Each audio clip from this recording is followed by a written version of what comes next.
Okay, let me share the screen. Okay, the slides are visible to you. Yes, sir. Yes, sir.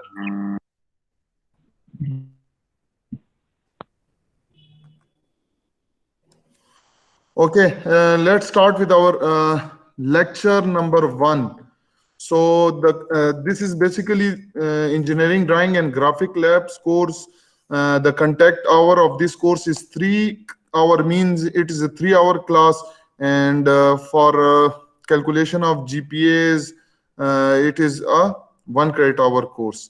So the basic aim of this course is to understand the basic and advanced concept of machine drawings and production of final design output at various stage of production and assembly. तो जो ये drawing lab आप पढ़ेंगे, ठीक है ना, इसमें आप जितने भी मशीन ड्राइंग्स हैं उनके बारे में बेसिक कंसेप्ट्स आपको बताया जाएगा, ठीक है ना। और फिर उसके बाद एडवांस कंसेप्ट के मशीन ड्राइंग्स होती क्या है, क्या क्या चीजें इस ड्राइंग्स में इन्वॉल्व होती हैं, पार्ट ड्राइंग्स किसे कहते हैं, जो सब असेंबली ड्राइंग्स है वो क्या होती हैं, इसके बाद असेंबली ड्राइंग्स हैं वो क्या होती हैं, ठीक है ना। इसके अलावा जितने भी जो ड्राइंग्स हैं प्रोडक्शन के लिए, उसकी भी ड्राइंग्स के बारे में थोड़ा बहुत आपको बताया जाएगा, और असेंबली ड्राइंग्स भी, ठीक है ना। बेसिकली हमारे पास होता क्या है कि इनिशियली जो स्टेज होता है वो किसी भी प्रोडक्ट का वो है डिजाइन स्टेज, ठीक है। आप सबसे पहले आपके पास जो है वो आइडियाज जो आपके पास आते हैं उनको आप सोचते हो, उस पर थोड़ा गौर फिक्र करते हो, रिसर्च करते हो, उसके बाद जो है आप उसको डिजाइन करते हो। डिजाइन में क्या होता है कि आप जितने भी आपके कंसेप्ट्स हैं, आपके मुख्तलिफ थ्योरी सब्जेक्ट्स आपने पढ़ी हुई हैं, जैसे कि आपने मैकेनिक्स ऑफ मटेरियल लैब है, मैकेनिक्स ऑफ मटेरियल हो गया, आपके पास ड्राइंग हो गया, आपके पास आगे जो आपके कोर्सेज आ रहे हैं फ्लूइड मैकेनिक्स, मशीन डिजाइन, जितने भी कोर्स आप पढ़ लेते हैं, ठीक है ना। उसके बाद आपको थोड़ा बहुत बेसिक नो हाउ पता होती है, ठीक है। इसके बाद जब आप चीजों को डिजाइन करते हैं तो उन्हीं नॉलेज को मद्देनजर रखते हुए आप जो है, जो आपकी थिंकिंग है उसके बेस पे आप डिजाइन करते हो। लेट्स से फॉर एग्जांपल एक शाफ्ट है, वो शाफ्ट आप डिजाइन करते हो, तो शाफ्ट के डिजाइन में आपके पास जो है वो mechanics of material, machine design, इन जैसे सब्जेक्ट्स के आपको नॉलेज की जरूरत है। तो जब आपके पास नॉलेज आ जाती है तो आपको पता होता है कि शाफ्ट है क्या चीज, कौन कौन सी लोडिंग शाफ्ट पे आती है, मटेरियल जो है वो किस तरह सिलेक्ट करते हैं। जब ये सारी चीजें आपको पता होती हैं तो फिर आप जो है यूजिंग डिफरेंट फार्मूलाज या जो आपने थ्योरी पढ़ी होती है उसके बेस पे आप उस शाफ्ट को डिजाइन करते हो। और शाफ्ट को डिजाइन करने के बाद उसमें डिजाइन में आपके पास क्या आता है, शाफ्ट के साइजेस आपके पास निकलते हैं अंडर गिवन लोड्स। जो आपके पास गिवन लोड डिफाइन होते हैं उसके बेस पे आपके पास शाफ्ट के साइजेस निकलते हैं, ठीक है ना। फिर उन साइजेस को आप जो है वो ड्राइंग्स पे लेकर आते हैं, ठीक है ना। जब आपके पास आइडियाज के बाद आपके पास डिजाइन आ गया, डिजाइन जब आपके पास पूरा हो गया तो उसको आप जो है वो उसकी ड्राइंग आप बनाते हैं, ठीक है ना। जब वो ड्राइंग्स बन जाती हैं तो फिर जो है आप उसको प्रोडक्शन लाइंस में जो है वो भेज देते हैं फॉर प्रोडक्शन पर्पस, ठीक है। और फिर वहां पे मशीनिंग, उसकी उस शॉप में उसकी मशीनिंग होती है और वो जो आपके पास जो है वो शाफ्ट बनती है। ये तो एक सिंपल शाफ्ट की कहानी थी, ठीक है ना। इस तरह अगर आपके पास एक ऑब्जेक्ट है, जैसे फॉर एग्जांपल आप लें गियर बॉक्स ले लें गाड़ी का, ठीक है ना, that is comprised of many different parts, जिसमें गियर्स आपके पास हैं और सारी चीजें हैं, शॉर्ट्स है वगैरह, ठीक है ना। तो ऐसी ड्राइंग जो फिर इसकी मुख्तलिफ ड्राइंग्स बनेंगी। इसकी पहले तो पार्ट ड्राइंग्स क्या होती है, पार्ट ड्राइंग्स वो ड्राइंग्स होती हैं जिसमें सिर्फ और सिर्फ एक सिंगल पार्ट्स की सारी डिटेल अवेलेबल होती है। फिर एक होती है सब असेंबली ड्राइंग्स। ये सारी चीजें आगे आ रही हैं, जस्ट आपको एक नॉलेज देना है। सब असेंबली ड्राइंग्स में ये होता है कि कुछ पार्ट्स आपस में मिलकर एक छोटी सी असेंबली बनाते हैं, that is known as sub assembly drawing. उसकी भी आपके पास ड्राइंग होती है जिसको आप देख के, उस ड्राइंग को देख के आप चीजों को सब असेंबल करते हैं। फिर एक आपके पास होती है असेंबली ड्राइंग। असेंबली में क्या होता है कि असेंबली ड्राइंग में आपके पास मुख्तलिफ सब असेंबली ड्राइंग्स होती हैं, उनको आप संबल करके दिखाते हैं कि किस तरह ये सब असेंबलीज आपस में इकट्ठी होके एक असेंबली बनाएगी। इसकी एक सिंपल एग्जांपल, अगर आपके पास गाड़ी है तो गाड़ी में आप देखें तो इंजन एक सब असेंबली है, ठीक है ना। आपके पास जो स्टीयरिंग सिस्टम है उसका वो सब एक असेंबली है, एग्जॉस्ट एक एग्जॉस्ट सिस्टम उसकी सब असेंबली है, ठीक है ना। तो डिफरेंट सब असेंबलीज जब आप उसको इकट्ठा करते हैं तो एक गाड़ी बनती है। अब वो गाड़ी की भी एक असेंबली ड्राइंग है, ठीक है ना। तो इस क्लास में आपके पास जो बेसिक से लेके advance concept of machine drawings, और जो के स्टार्ट होती है डिजाइन से till production of final design output at various stage of production and assembly. तो सिंपल वर्ड्स में अगर हम कहें तो इसमें हम जितने भी ड्राइंग्स हैं रिलेटेड टू मैकेनिकल, उसके कंसेप्ट के बारे में पढ़ेंगे कि उस ड्राइंग्स में क्या क्या चीजें होती हैं, किस तरह ड्राइंग्स बनती हैं, कौन कौन से ड्राइंग्स हमारे पास अवेलेबल हैं। ये सारी की सारी चीजें हम ड्राइंग लैब में पढ़ेंगे। अच्छा, जो टेक्स्ट बुक हैं वो आपकी स्क्रीन पे अवेलेबल हैं फॉर ड्राइंग लैब। बट अगर आप फोकस करें तो मैंने गूगल क्लासरूम में ये बुक भी दी हुई है, elementary engineering drawing revise and enlarge edition by N D बर्ट। तो हम मोस्टली इसी बुक को फॉलो करेंगे और इसी में से ही चीजें कवर करेंगे, ठीक है ना। आप एडिशनल ये बुक्स भी ले सकते हैं। ये engineering drawing and graphics by Thomas E French है, और एक ये ड्राइंग की दूसरी बुक है first year engineering drawing 6th edition by AC Parkinson. तो ये बुक्स जो है वो आप लैब से इशू करवा सकते हैं। अच्छा, ग्रेडिंग पॉलिसी क्या होगी? ग्रेडिंग पॉलिसी लैब के हवाले से कुछ मैं आपको बता दूं कि पहला जो है carrying out lab work, lab report, evaluation by instructor, ये 50% है। 50% मींस के अगर आपकी क्लास होती है, क्लास में आपको टास्क भी दिए जाएंगे, ठीक है ना, और उस टास्क के साथ साथ आपको जज भी किया जाएगा कि either you are getting something और नॉट, ठीक है ना। So that is evaluation by instructor. Lab report आपको बकायदा एक टास्क भी दिया जाएगा in the form of lab report, जो आपको एक ड्यू डेट दी जाएगी, उसमें आपने सबमिट करनी है, उसके भी मार्क्स इसमें होंगे। और आपको जो क्लास में जो काम कराया जा रहा है और क्लास के दौरान आपकी जो जितनी भी एक्टिविटीज हो रही हैं उसको जज करते हुए आपको हर क्लास में इवैल्यूएट किया जाएगा। तो एट द एंड आपके lab report plus evaluation by instructor during the class, ठीक है ना, उनको मिला के 50% की वेटेज है। तो इससे अंदाजा लगाएं कि आपकी क्लास लेना जो है वो इंपॉर्टेंट है। जो भी क्लास मिस करता है तो उसके ये मार्क्स जो है वो लूज होते रहेंगे, ठीक है ना। तो एट द एंड आप ह्यूज नंबर जो है, अगर वो कोई क्लास मिस करता है तो उसके ह्यूज नंबर यहाँ पे मिस होते रहेंगे। सो आपकी जो है वो अटेंडेंस या आपकी मौजूदगी जो है वो क्लास में नेसेसरी है। इसके बाद जो है वो हैंड ऑन एक्सपेरिमेंट तो यहाँ पे नहीं है, चूंकि ड्राइंग लैब है। तो हम task evaluation by instructor before final exam, it means के that I will give you certain number of assignments, ठीक है ना, और वो असाइनमेंट्स आप लोगों ने करने हैं और सबमिट करने हैं विद इन ड्यू टाइम, ठीक है ना। और उसकी परसेंटेज है 10 to 20%। सो अगर हम इसको 20 रखते हैं और इसको 50 रखते हैं, ठीक है ना, तो इट मींस कि असाइनमेंट के टोटल मार्क जो है वो 20% है। I have the authority to arrange the marks in between this 10, either 10% और 20% are in between this two, ठीक है ना। फिर लास्ट में आपके पास वाइवा है, that will be 30 to 40%। So that depend again on me that मैं वाइवा के मार्क्स 30 रखता हूं या 40 रखता हूं, ठीक है ना। तो इन सब को मिला के आपके पास 100% आता है। And remember that attendance of 75% is mandatory for the final viva. Clear? Any question? No sir ji. No sir. Okay,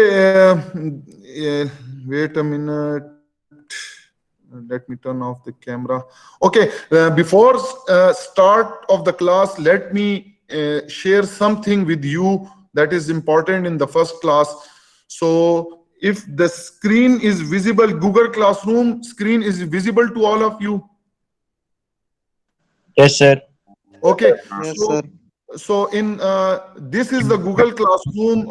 You might know that in this is a stream, and you can see that everything which I post is present here. Okay. So if you have any confusions, or if you have any question, you can just write over here and post it.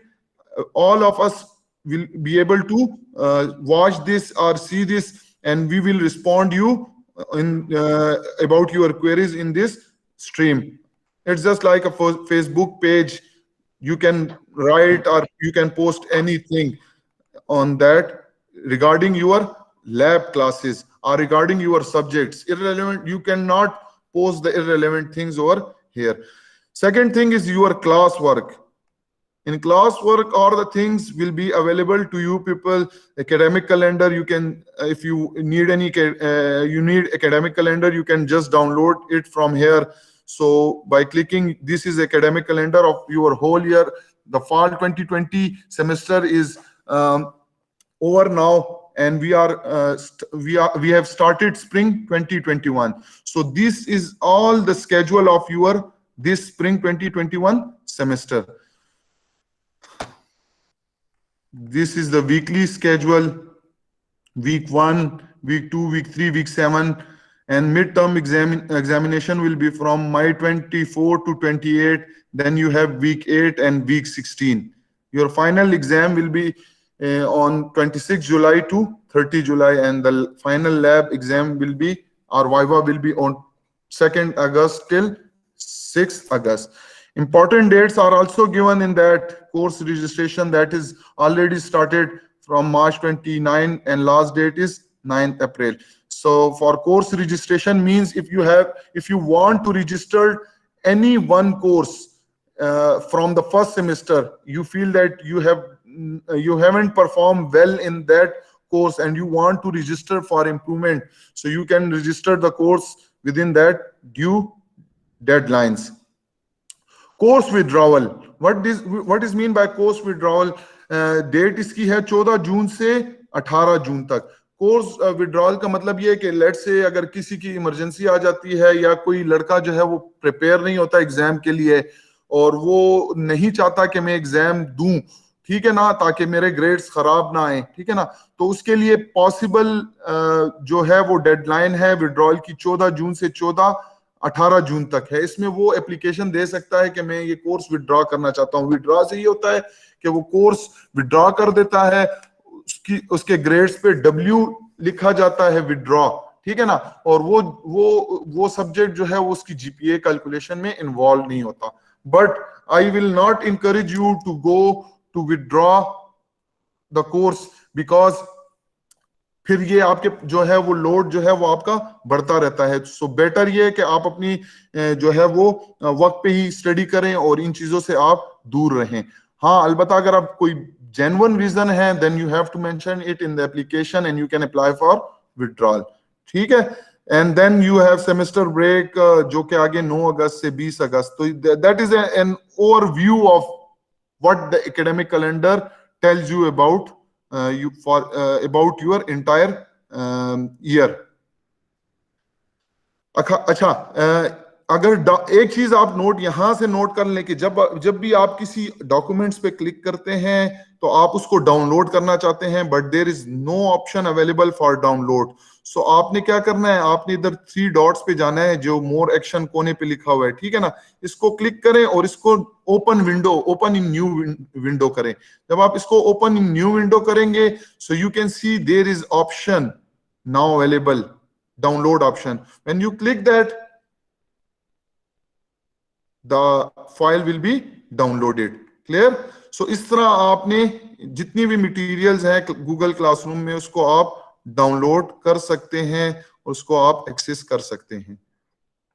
अच्छा, now coming to course introduction, CLO, lesson plan etcetera, ठीक है ना.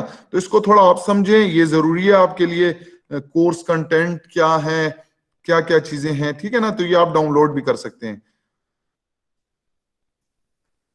These are the certain information about course title, course number, semester क्या है, instructor का नाम क्या है, लेबोरेटरी कैट 2 से हम उसमें क्लास लेते थे तो इसलिए यहाँ पे कैट 2 लिखा हुआ है. ये मेरा ईमेल एड्रेस है, ठीक है.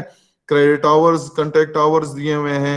अच्छा, थ्योरी नहीं है, ये लेबोरेटरी है. एज पर टाइम टेबल हमारी क्लास होगी. ME 204 अपर स्टोरी में रूम है, वहां पे हमारी क्लास होगी. ऑफिस आवर्स मेंशन है यहाँ पे. ये कोई पिछला कोर्स जो मैंने पढ़ाया था उसके बारे में है।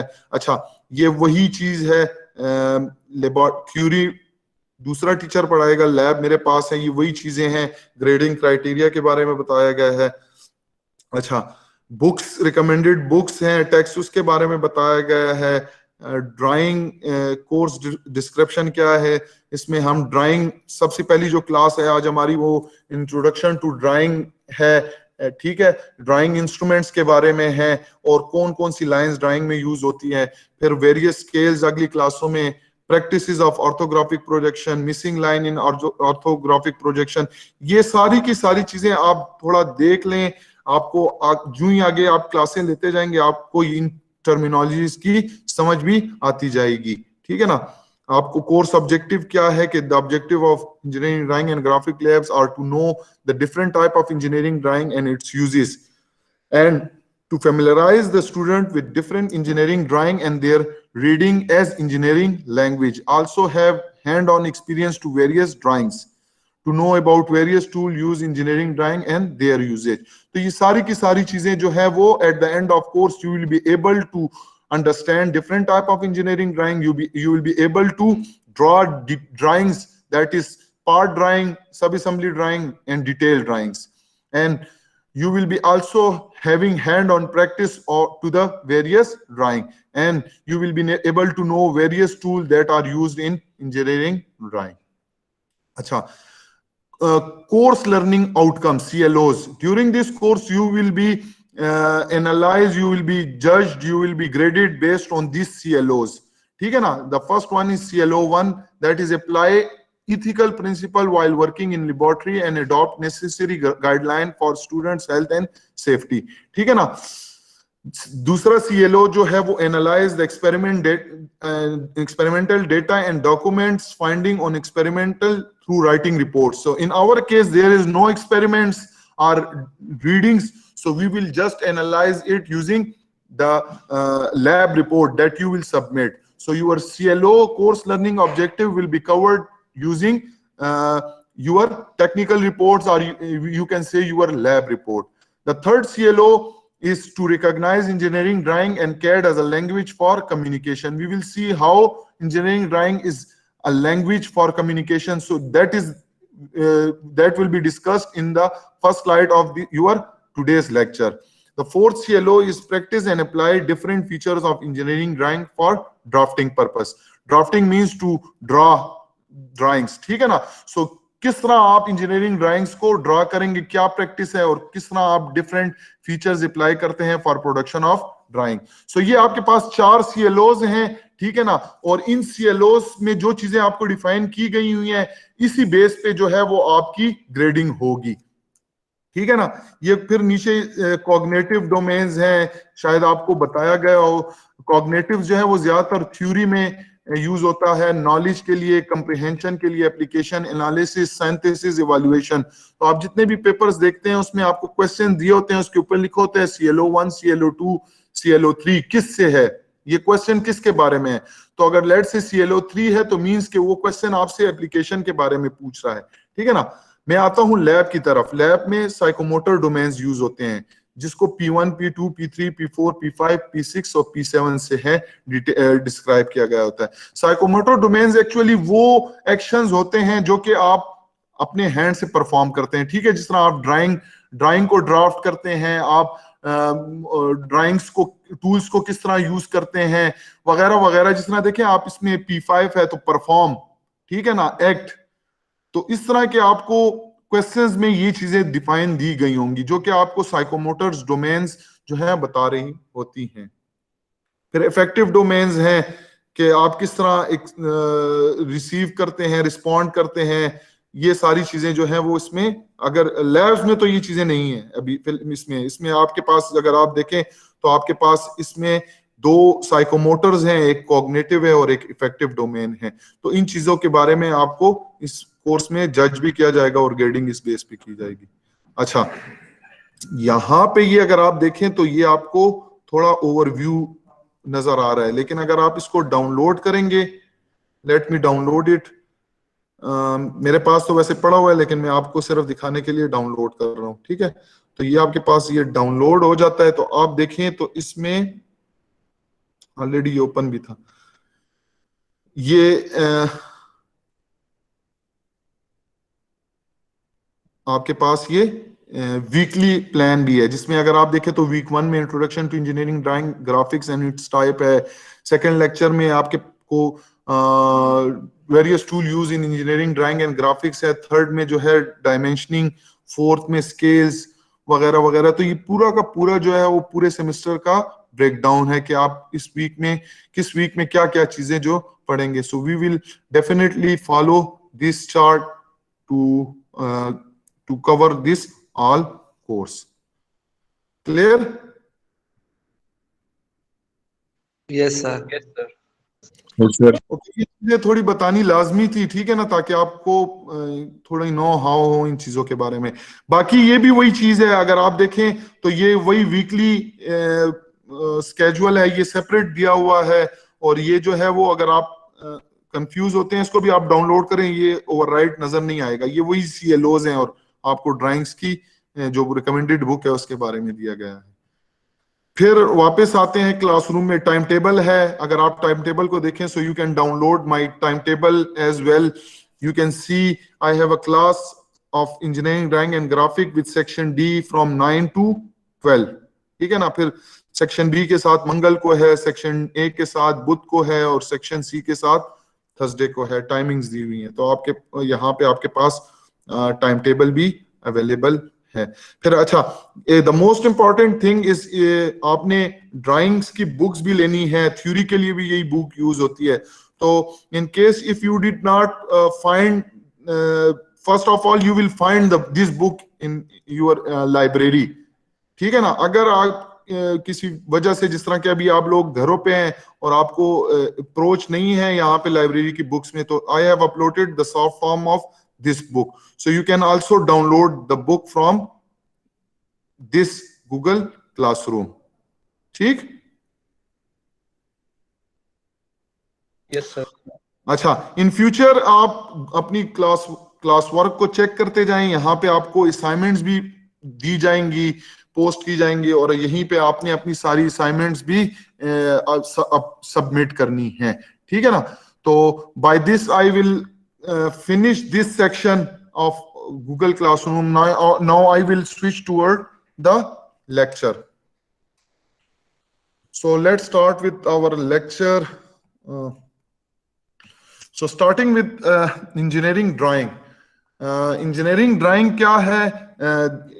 Actually it is a language for engineers to describe shape, size, fit, finish, production process and specification, function and assembly.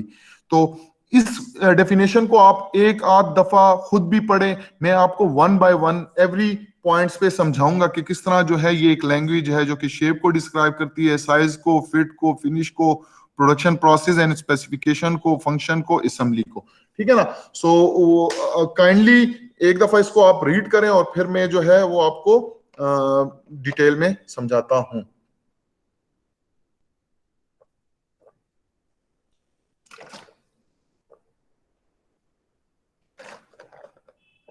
Okay, clear? Yes, sir. Yes, So sir. let's start कि जिस तरह आपको पता है कि we have different languages for communication purpose. आप जो schools में जाते हैं तो आपके पास उर्दू लैंग्वेज भी होती है, इंग्लिश भी है, आपकी पश्तो भी बोलते हैं, कोई हिंको बोलता होगा, वगैरह वगैरह। So all this languages are used for communication purpose. एक सराइकी वाला बंदा जो है वो एक दूसरे सराइकी वाले बंदे से जब बात करता है तो जो अल्फाज वो बोलता है तो वो उसकी इंटेंट्स को जाहिर करता है, उसकी पर्पस को जाहिर करता है। जब वो बात करता है तो उसकी जो मैसेज है वो दूसरा सुनता है तो उसको कम्युनिकेट, वो समझता है कि ये करना क्या चाह रहा है, ठीक है ना। तो लैंग्वेजेस जितनी भी हैं वो हमारे पास कम्युनिकेशन पर्पस के लिए हैं।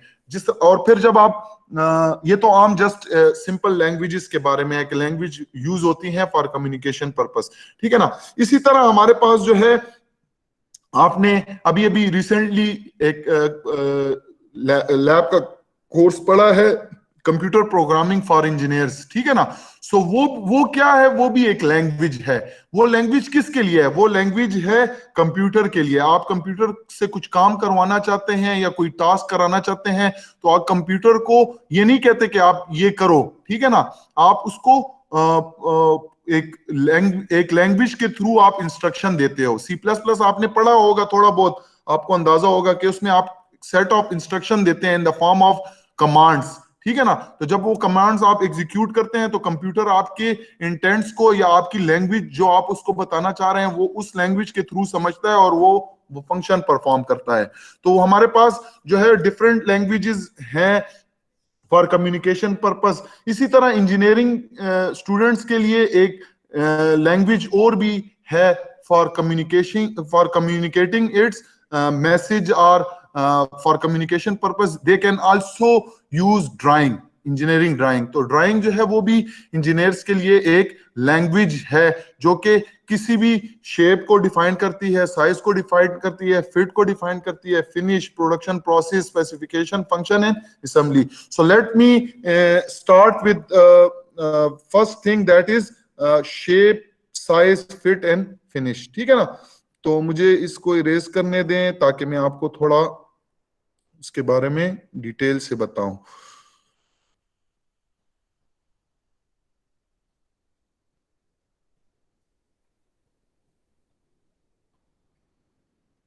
ओके, सो पहली चीज क्या है, एक ड्राइंग है। अच्छा, पहले तो मुझे आपको थोड़ी कुछ ड्राइंगें दिखानी हैं, वो आप देख लें, फिर उसके बाद जो है वो आपको मैं डिटेल बताता हूं। ये देखें, ये आपको अगर कुछ ड्राइंग्स नजर आ रही हैं ऑटोकैड पे, ये इंडस्ट्रियल ड्राइंग्स हैं।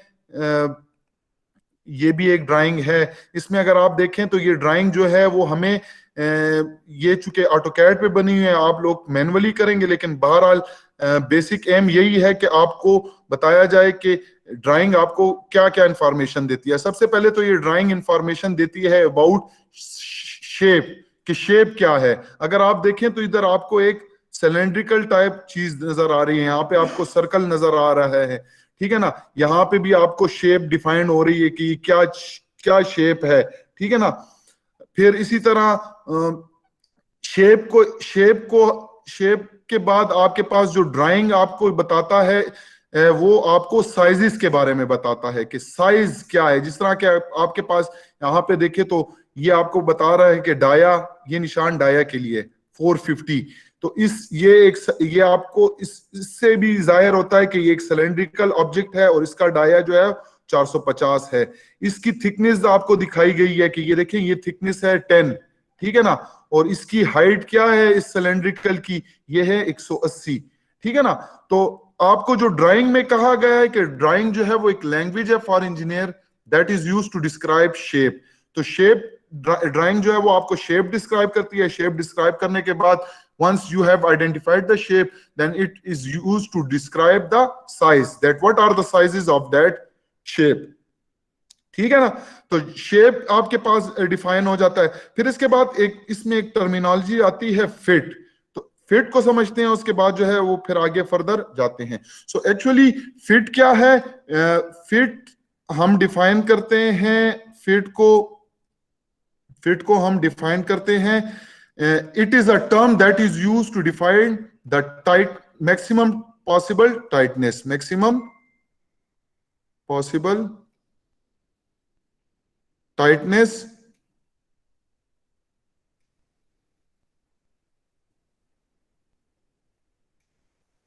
between shaft and hole. So let's say आपके पास एक शाफ्ट है, ठीक है ना, और एक होल है। तो उसके दरमियान जो फिटनेस है या उसके दरमियान जितनी भी टाइटनेस है, ठीक है ना, उसको हम फिट कहते हैं, ठीक है ना। और ये सिर्फ और सिर्फ शाफ्ट होल सिस्टम के दरमियान है। लेट्स से आपके पास एक गियर है, ठीक है ना, और वो लेट्स से ये एक शाफ्ट है और इस शाफ्ट के ऊपर किसी एक हब ने आके लगना है। लेट्स से उसके ऊपर गियर्स बने हुए हैं, ठीक है ना। यहाँ पे तो ठीक नहीं बनेगा। लेट से इस गियर ने इस शाफ्ट के ऊपर आना है, ठीक है ना। अब ये जब शाफ्ट आप इस गियर के अंदर या हब के अंदर इंसर्ट करेंगे तो उसके दरमियान there may be possibility of looseness, वो लूज भी हो सकता है, ठीक है ना। ये मैं पेन फर्स्ट टाइम यूज कर रहा हूं तो इसलिए मुझे थोड़ा इशू आ रहा है। There may be possibility that it may be tight और इट मे बी लूज और टाइट, ठीक है ना। सो फिट का लफ्ज जो होता है, अगेन मैं डिस्क्राइब कर दूं, ये आगे लेक्चर्स में जब हम ड्राइंग में 5-6 लेक्चर्स बाद जब आएंगे तो इसमें हम फिट के बारे में डिटेल से पढ़ेंगे। But it is a term that is used to define the possible tightness between shaft and hold, ठीक है ना। अच्छा, इसकी 3 किस्में हैं फिट की। पहले नंबर पे है, the first one is clearance fit, the second one is interference fit,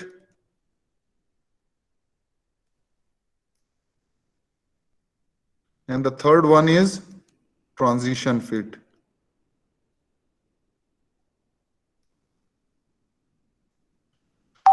okay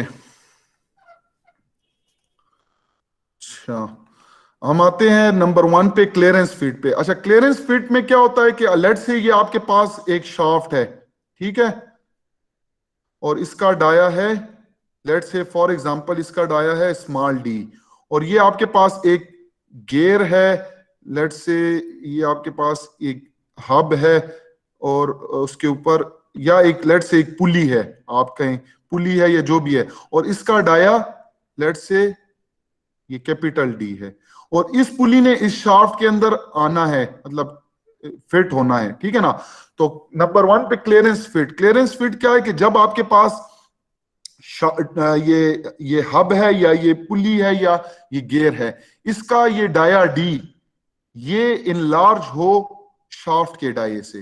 the first case is when the diameter of this hub is greater than, slightly greater than, इतना भी ज्यादा नहीं कि वो बिल्कुल लूज हो, but if it's the diameter of this shaft, this hub or gear or pulley is greater than diameter of shaft, so there will be a small gap between this hub and shaft, so clearance होगी उसके दरमियान। that type of fit is known as clearance fit।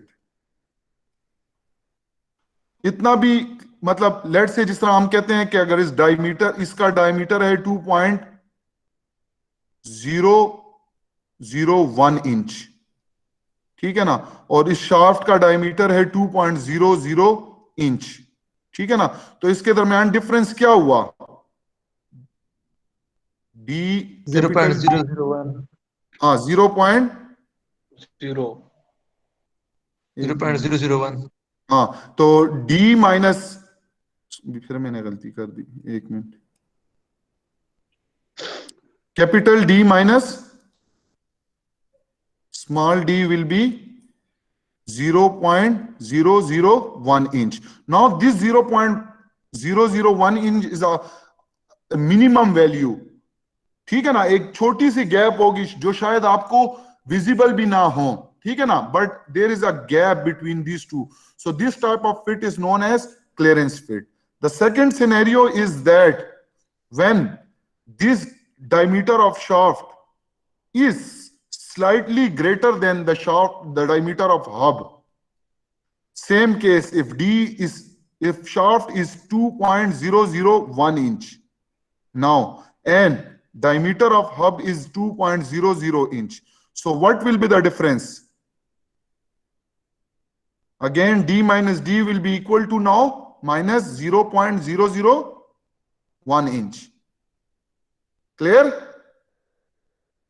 yes sir इसका क्या मतलब है? इसका मतलब ये है कि shaft is slightly in larger than this hole, ठीक है ना, तो ये इसमें इन होगा कि नहीं होगा,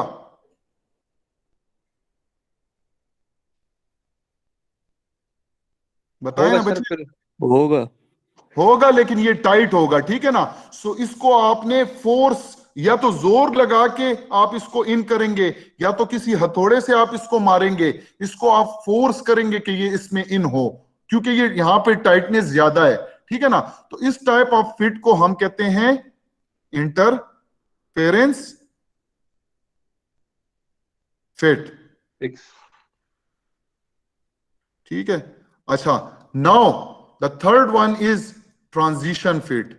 ट्रांजिशन फिट ये मैं आपको अभी थोड़ा बता देता हूं, लेकिन ये इसकी क्लियर डेफिनेशंस या सारी चीजें आपको आगे समझ आएंगी।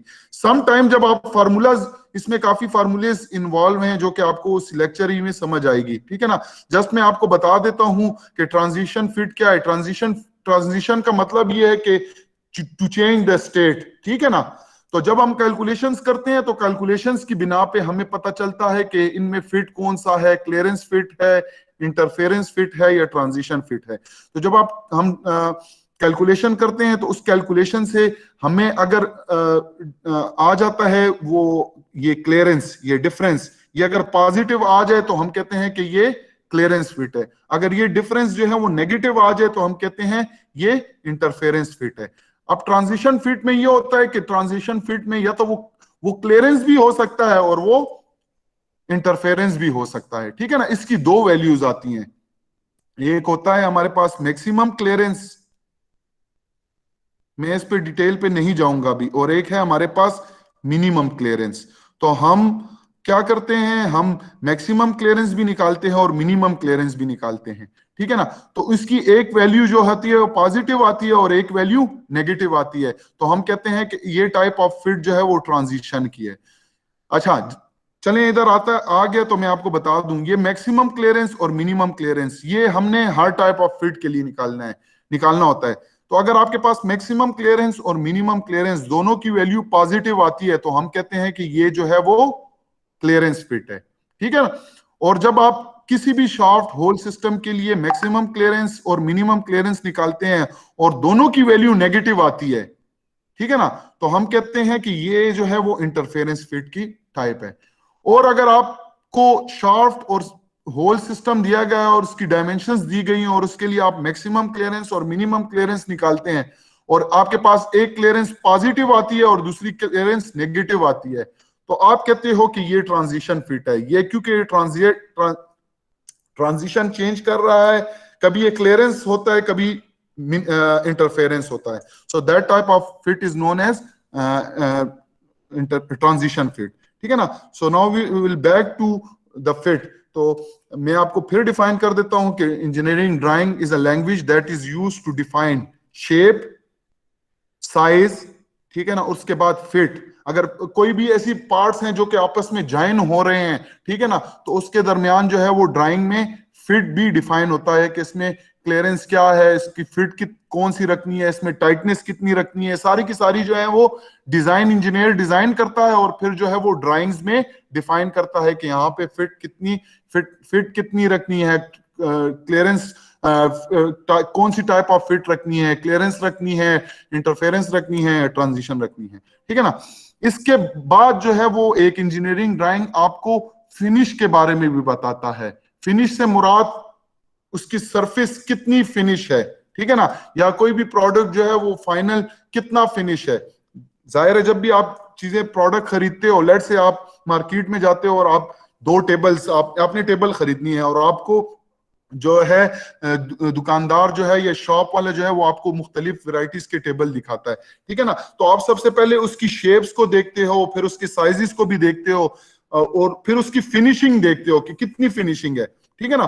तो जो आपको ज्यादा फिनिश प्रोडक्ट नजर आता है आप उसी की तरफ जो है वो माइल होते हैं और उसी को खरीदने की कोशिश करते हैं।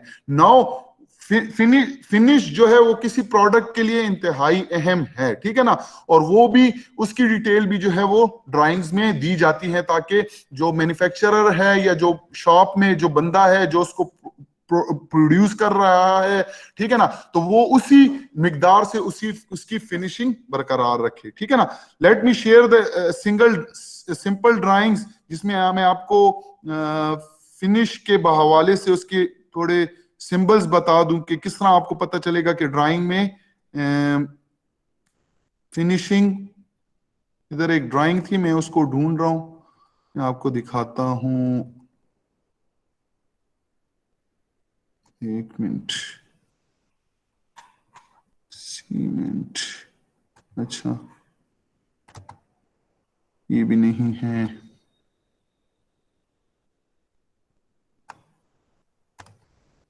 अच्छा, ये एक शाफ्ट की ड्राइंग है। अगर मैं इसको थोड़ा जूम इन करूं तो आपको थोड़ी समझ आएगी। ये अगर आप देखें तो ये एक ड्राइंग है, किस चीज की ड्राइंग है? ये एक शाफ्ट की ड्राइंग है, ठीक है ना। ड्राइंग में आपको ये भी पता है, टाइटल दिया होता है कि किस चीज की ड्राइंग है, तो ये शाफ्ट की ड्राइंग है, ठीक है ना।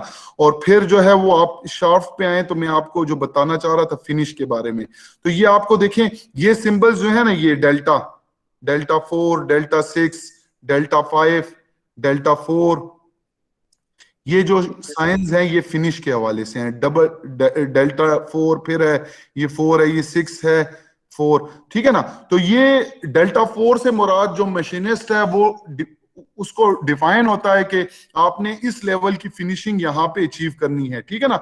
आप अगर किसी को इस डेल्टास के बारे में इंफॉर्मेशन लेनी है तो वो जरा गूगल पे जाके जरा फिनिशिंग सिंबल्स के बारे में देखे, और डबल डेल्टा 4, डबल डेल्टा 6 क्या मुराद है। जितना हम ज्यादा की तरफ जाते हैं तो ये हमें उतना एक्यूरेट या उसकी फिनिशिंग ज्यादा और ज्यादा उसकी सरफेस फिनिशिंग अचीव करने के बारे में बताता है, ठीक है। तो ये फिनिश के बारे में आपके पास ये ड्राइंग्स में इस तरह के सिंबल्स अवेलेबल होते हैं। सो अगेन ड्राइंग क्या है? Drawing is a language that is used to define first shape, ठीक है ना। शेप डिफाइन हो जाती है तो उसके बाद जो नेसेसरी थिंग है वो है size. The third thing is fit, ठीक है ना। अच्छा, आप अगर देखें तो यहां पे आपके पास ये देखें प्लस वैल्यू भी है और माइनस, प्लस 0.040 प्लस 0.015, और इसका डायामीटर 120 है। यहां पे आपको थोड़ी बहुत डेविएशंस दी हुई है फ्रॉम एक्सेप्टेबल, जिसे हम टॉलरेंस कहते हैं। टॉलरेंस के बारे में भी मैं आपको डिटेल में डिफाइन करूंगा कि टॉलरेंस क्या है। ये जो इसकी बेसिक डायमेंशन है डाया 120, और प्लस इसके साथ दो वैल्यूज दी हुई हैं। इसका मतलब क्या है ये थोड़ी देर बाद मैं आपको समझाऊंगा, ठीक है ना। तो ड्राइंग क्या है? शेप, साइज, शेप को डिफाइन करती है, साइज को डिफाइन करती है, फिट, फिनिश। यहां तक आपको समझ आ गई? Yes sir. अच्छा, यस सर। इसके बाद हमारे पास ड्राइंग जो है वो किसी भी प्रोडक्शन प्रोसेस और स्पेसिफिकेशन को प्रेजेंट करने के लिए भी ड्राइंग यूज होती है। कि एक ड्राइंग हमें बताती है कि किसी भी इंडस्ट्री में उसके जो प्रोडक्शन प्रोसेस है उसकी क्या सीक्वेंस क्या है, कौन कौन से प्रोसेस हो रहे हैं, और स्पेसिफिकेशन।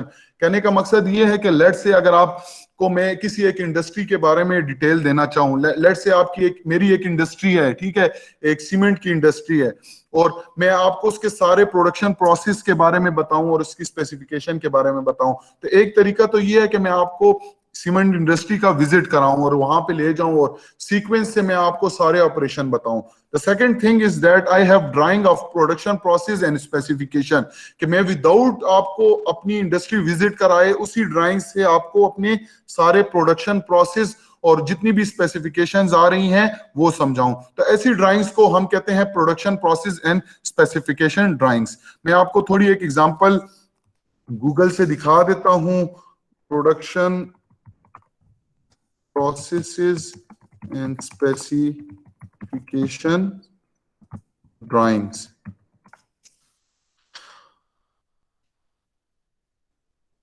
इमेज पे जाते हैं। अच्छा, जैसे फॉर एग्जांपल क्या है, एक देखते हैं इधर एक कोई एग्जांपल को।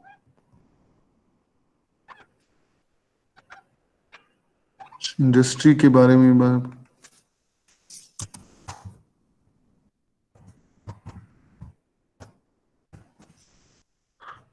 अच्छा, अगर आप देखें तो ये भी एक ड्राइंग में आता है, या अगर आप इसको देखें या आप इस प्रोसेस को देखें, ये जितने भी हैं आपको मैं कुछ ओपन कर देता हूं ताकि मैं आपको समझाऊं ये। अच्छा, ओह शिट, एक minute, again I have to open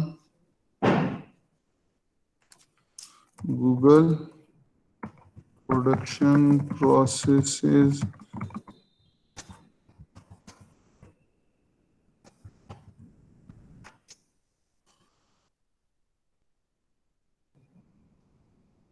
किसी एक को ही ओपन कर लेते हैं जो मोस्ट रेलिवेंट हो। एक मिनट, यहाँ पे एक नीचे थी ड्राइंग सीमेंट इंडस्ट्री के बारे में, इसको ले लें या इसको आप ले लें।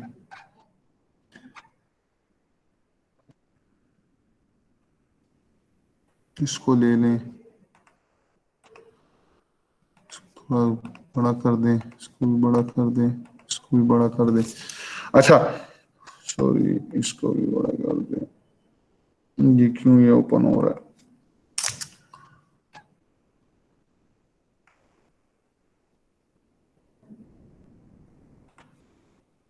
ये फिगर आपको नजर आ रही है क्लियर? पता नहीं क्यों जूम नहीं हो रहा। Sir yes sir. जी डायग्राम नजर आ रही है, लिखाई नजर नहीं आ रही सर। अच्छा, दिखाई नजर नहीं आ रहा, ठीक है। तो ये जस्ट जिस तरह मैंने सर्च किया था production process of cement industry, आप शुगर इंडस्ट्री दे सकते हैं, आप कार इंडस्ट्री दे सकते हैं, आप कुछ भी, तो आपको मुख्तलिफ इस तरह की ड्राइंग्स आ जाएंगी। अब ये देखें, ये क्या है? ये कह रहा है कि conventional cement kiln components.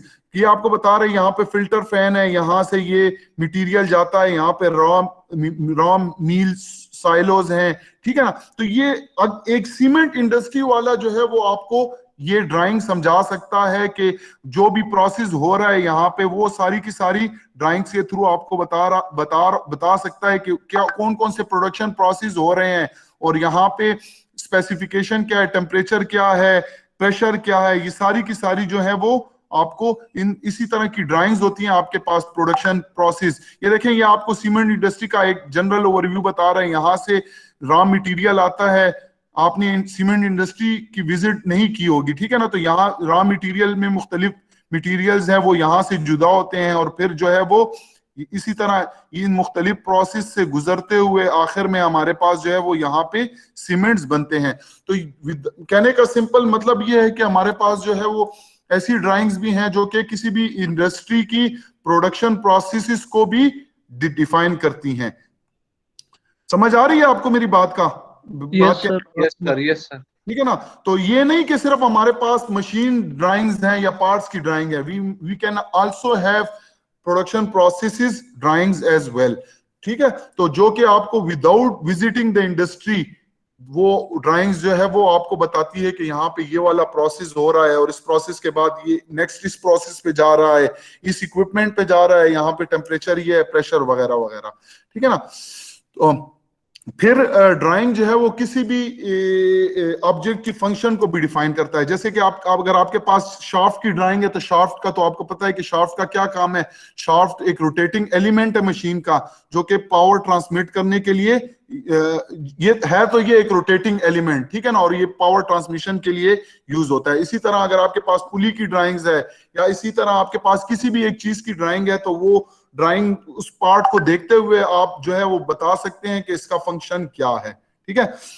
The last thing is that drawing is used to represent the assembly, ठीक है ना।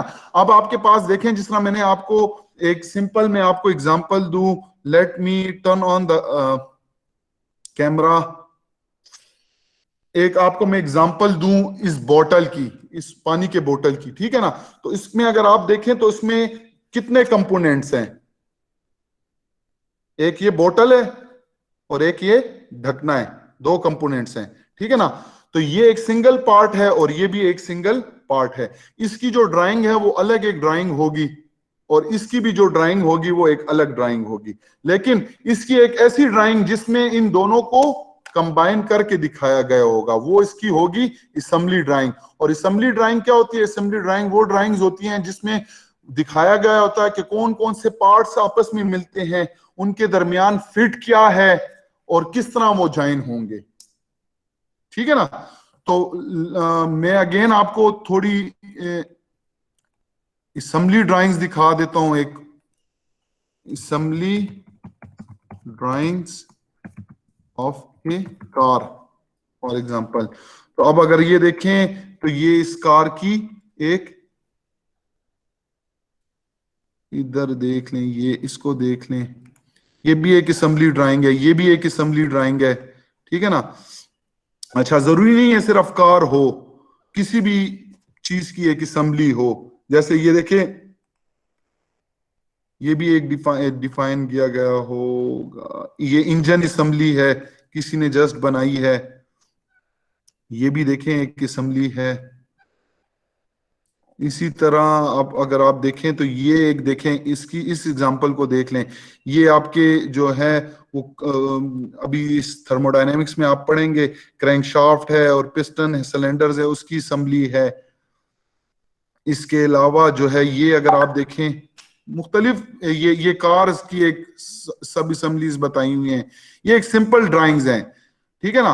अब उस असेंबली ड्राइंग्स में तो ये भी बताया होता है कि ये क्या है, ये क्या है, ये चीज क्या है, और इनके दरमियान फिट्स भी डिफाइन किए होते हैं। जिस तरह ये देखें यहाँ पे दिखे नंबर दिया हुआ, 1 क्या है, 6 क्या है, तो इस साइड में टेबल्स दी हुई हैं, ठीक है ना। ये अगर आप देखें, ये देखें ये एक असेंबली ड्राइंग है। आपको क्लियर शायद ज्यादा इस तरह नजर ना आए, लेकिन ये आपको दिखा रहा है कि किसी चाइनीज या जापानीज में है, तो ये सारी चीजें आपको नंबर्स भी बता रहा है कि क्या क्या आपस में ज्वाइन हो रहे हैं। ये एक सिंपल है इंजन असेंबली है, आपको दिखा रहा है। ये रोलर असेंबली है कि इसमें देखिए 1 नंबर क्या, 2 नंबर क्या है वो लिखा हुआ है ब्रैकेट, 3 नंबर क्या है स्पिंडल, 4 नंबर क्या है 5 बुश है और रोलर है, वगैरह वगैरह। तो इस तरह की ड्राइंग्स जो होती हैं उन्हें हम असेंबली ड्राइंग्स कहते हैं। अगर मेरे पास ऑटोकैड में है तो मैं आपको थोड़ा दिखा देता हूं। ये एक देखें, ये डी एरिएटर टैंक है, उसकी एक असेंबली ड्राइंग है। अब असेंबली ड्राइंग में क्या होता है, ये देखें आपके पास, जैसे फॉर एग्जांपल यहाँ पे ये देखिए ये 1 लिखा हुआ है। ये 1 क्या चीज है वो हमें कहां से पता चलेगा, वो यहां से पता चलेगा। 1 नंबर पे है ये शेल है, एक शेल है, जिस तरह टैंक होता है उसका शेल होता है, उसकी प्लेट है, क्या साइजेस हैं वो दिए हुए हैं, ठीक है ना। इसके अलावा आपके पास 2 नंबर कहाँ है, ये आपको थोड़ा सर्च करना पड़ता है। 2 नंबर, ये 2 नंबर, ये देखें ये 2 है, ये भी शेल का हिस्सा है। फिर 3 नंबर पे क्या है, 3 नंबर पे ये देखें, अगर ये इस तरह एंड है तो ये 3 नंबर पे आपको दिखाया हुआ है कि ये इलिप्टिकल हेड है, ठीक है ना, एंड सो ऑन। तो ड्राइंग्स, तो ये एक किस्म की आपके पास असेंबली ड्राइंग्स है। ये आपको दिखा रहे हैं, देखें कि ये जो ये नोजल टू शेल, कि ये nozzle to shell well detail है कि कितनी इसके दरमियान वेल्डिंग, ये शेल है और इसके साथ ये नोजल है, उसके दरमियान वेल्डिंग कितनी होगी।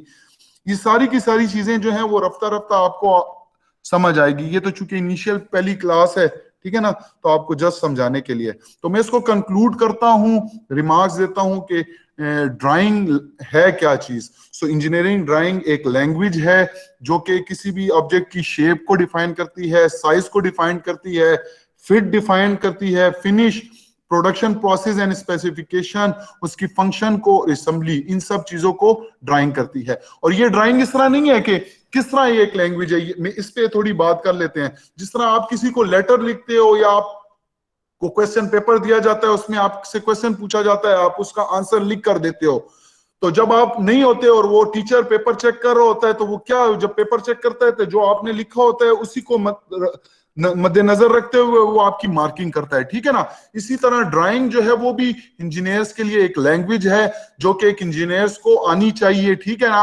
और वो लैंग्वेज जो है वो किसी भी ऑब्जेक्ट की फिर shape, size, fit, finish, production process, specification, function और असेंबली को डिफाइन करता है। लेट्स से आपने किसी भी एक पार्ट की ड्राइंग बनाई, आपने एक शाफ्ट की ड्राइंग बनाई, ठीक है ना, और वो आप भेजते हो इस्लामाबाद, ठीक है। तो अब जरूरी है कि आप ड्राइंग के साथ खुद भी इस्लामाबाद जाएंगे। आपने अगर ड्राइंग बनाई हुई है और ठीक तरीके से बनाई हुई है तो वो जब इस्लामाबाद जाएगी, जिस बंदे को आपने भेजी होगी और उसको भी ये लैंग्वेज पता है, तो वो जब वो ड्राइंग खोलेगा तो वो उस ड्राइंग, अगर वो उसकी नॉलेज है तो वो उस ड्राइंग को इजीली रीड कर सकेगा कि आपको क्या चाहिए, क्या आप मांग रहे हैं, क्या बनाना चाह रहे हैं। तो वो उसी तरह जब वो उसको रीड करेगा, जब वो रीड कर सकेगा तो वो उसको प्रोडक्शन उसकी कर सकेगा, ठीक है ना। तो एक इंजीनियर्स के लिए जो है वो ड्राइंग बहुत ही अहम जुज है, जो कि आपका किसी भी फील्ड में जब आप जाते हो तो उसकी कोई ना कोई आपकी ड्राइंग से आपका वास्ता पड़ेगा। So you must be able to know the engineering drawing. Clear? Yes, sir. Yes, sir. Okay, so let's move toward type of drawings. We have different type of drawings. The first one is detailed drawing. The second one is sub assembly drawing, and third one is assembly drawing. अब detailed drawing क्या है? Detailed drawing is also known as part drawing. ये याद रखें, detailed drawing को हम part drawing भी कहते हैं. और detailed drawing में क्या होती है? Detailed drawing में the detail of every part, single part, जिसमें उसकी शेप, साइज, फिट, फिनिश, ये सारी की सारी डिटेल मौजूद हो, ऐसी ड्राइंग को हम कहते हैं डिटेल ड्राइंग या पार्ट ड्राइंग. सिंपल अल्फाज में पार्ट ड्राइंग वो ड्राइंग होती है जो कि किसी एक पार्ट के बारे में होती है, एक सिंगल पार्ट के बारे में, और उसमें उस पार्ट की शेप भी दी गई होती है, उसके साइजेस भी दिए गए होते हैं, उसके फिनिशेस भी दिए होते हैं, और उसके जितने भी फिट्स हैं, ये सारी की सारी डिटेल्स उस ड्राइंग में अवेलेबल होती हैं. पहले इसको डिस्कस करते हैं, फिर मैं आपको तीनों की एग्जांपल बता दूंगा, दिखा दूंगा. ठीक है ना. The second drawing is known as sub assembly drawing. अब सब असेंबली ड्राइंग में क्या होता है? सब असेंबली ड्राइंग में ये होता है कि आपके पास जैसे लेट से एक छोटी असेंबली है. आप एक एग्जांपल ले लें, इसकी इस स्टेपलर की एग्जांपल ले लें, ये पंच की. ठीक है ना. तो अब आप इसको पंच को देखें तो इस पंच में मुख्तलिफ पार्ट्स हैं. ये हैंडल अलग है, ये बेस इसकी नीचे अलग है, ये जो है ये इसकी पिन है, ये एक अलग पार्ट है, इसके अंदर स्प्रिंग लगा हुआ है, ये अलग एक पार्ट है. ठीक है ना. तो इस सब असेंबली ड्राइंग वो ड्राइंग होती है जिसमें मुख्तलिफ पार्ट्स आपस में जुड़े हुए या एक असेंबली बनाते हुए दिखते हैं. ठीक है ना. और उसमें ये नहीं बताया गया होता है कि इसका साइज क्या है, इसका साइज क्या है, इसका साइज क्या है. इसमें सिर्फ और सिर्फ इसको जॉइन होते हुए दिखाया गया होता है, और उसके दरमियान जो फिट है या किस मेथड से इनको जॉइन किया गया वो डिफाइन किया गया होता है. ठीक है ना. So sub assembly drawings are drawings that is used to describe the fit and method of fastening for a small group of component to create an assembly. इसके एक सिंपल एग्जांपल, अगर आप गाड़ी लें तो गाड़ी में आपका इंजन जो है वो एक सब असेंबली है. ठीक है. आपकी बाइक है तो बाइक में आपके पास इंजन एक सब असेंबली है, हैंडल है वो एक सब असेंबली है, आपका स्पीडोमीटर जो है वो एक सब असेंबली है, आपका नीचे जो टायर रिम है वो एक सब असेंबली है, सीट उसकी एक सब असेंबली है, आपकी जो लाइट है वो एक सब असेंबली है. ठीक है ना. तो अगर आप किसी एक सब असेंबली को लेते हैं और उसकी ड्राइंग को रीड करते हैं तो उसमें आपके पास उसमें सब असेंबली में जितने भी कंपोनेंट्स आपस में ज्वाइन हो रहे हैं और उनके दरमियान फिट क्या है, सब असेंबली की ड्राइंग आपको उसकी डिटेल्स बताएगी. ठीक है ना. And the third one is assembly drawing. जब आपके पास छोटी छोटी मुख्तलिफ सब असेंबलीज होती हैं और उनको आप ज्वाइन करके एक असेंबली बनाना चाहते हैं, एक फाइनल प्रोडक्ट बनाना चाहते हैं, जैसे कि आपके पास मोटर बाइक हो गई, तो आपकी जितनी भी सब असेंबलियां हैं उनको आप असेंबल करके एक फाइनल प्रोडक्ट बनाते हैं. ठीक है ना. तो ऐसी ड्राइंग्स जिसमें आपके पास मुख्तलिफ सब असेंबलियां ज्वाइन होते दिखाई गई हों. ठीक है ना. विद उसमें भी क्या इंफॉर्मेशन होगी, उसमें भी फिट और method of fastening for a group of sub assemblies to create a larger assembly. So that type of drawing is known as sub assembly drawing. Example क्या है? एग्जाम्पल आपके पास इससे पहली जो ड्राइंग मैंने ओपन की थी इसको देख लेते हैं.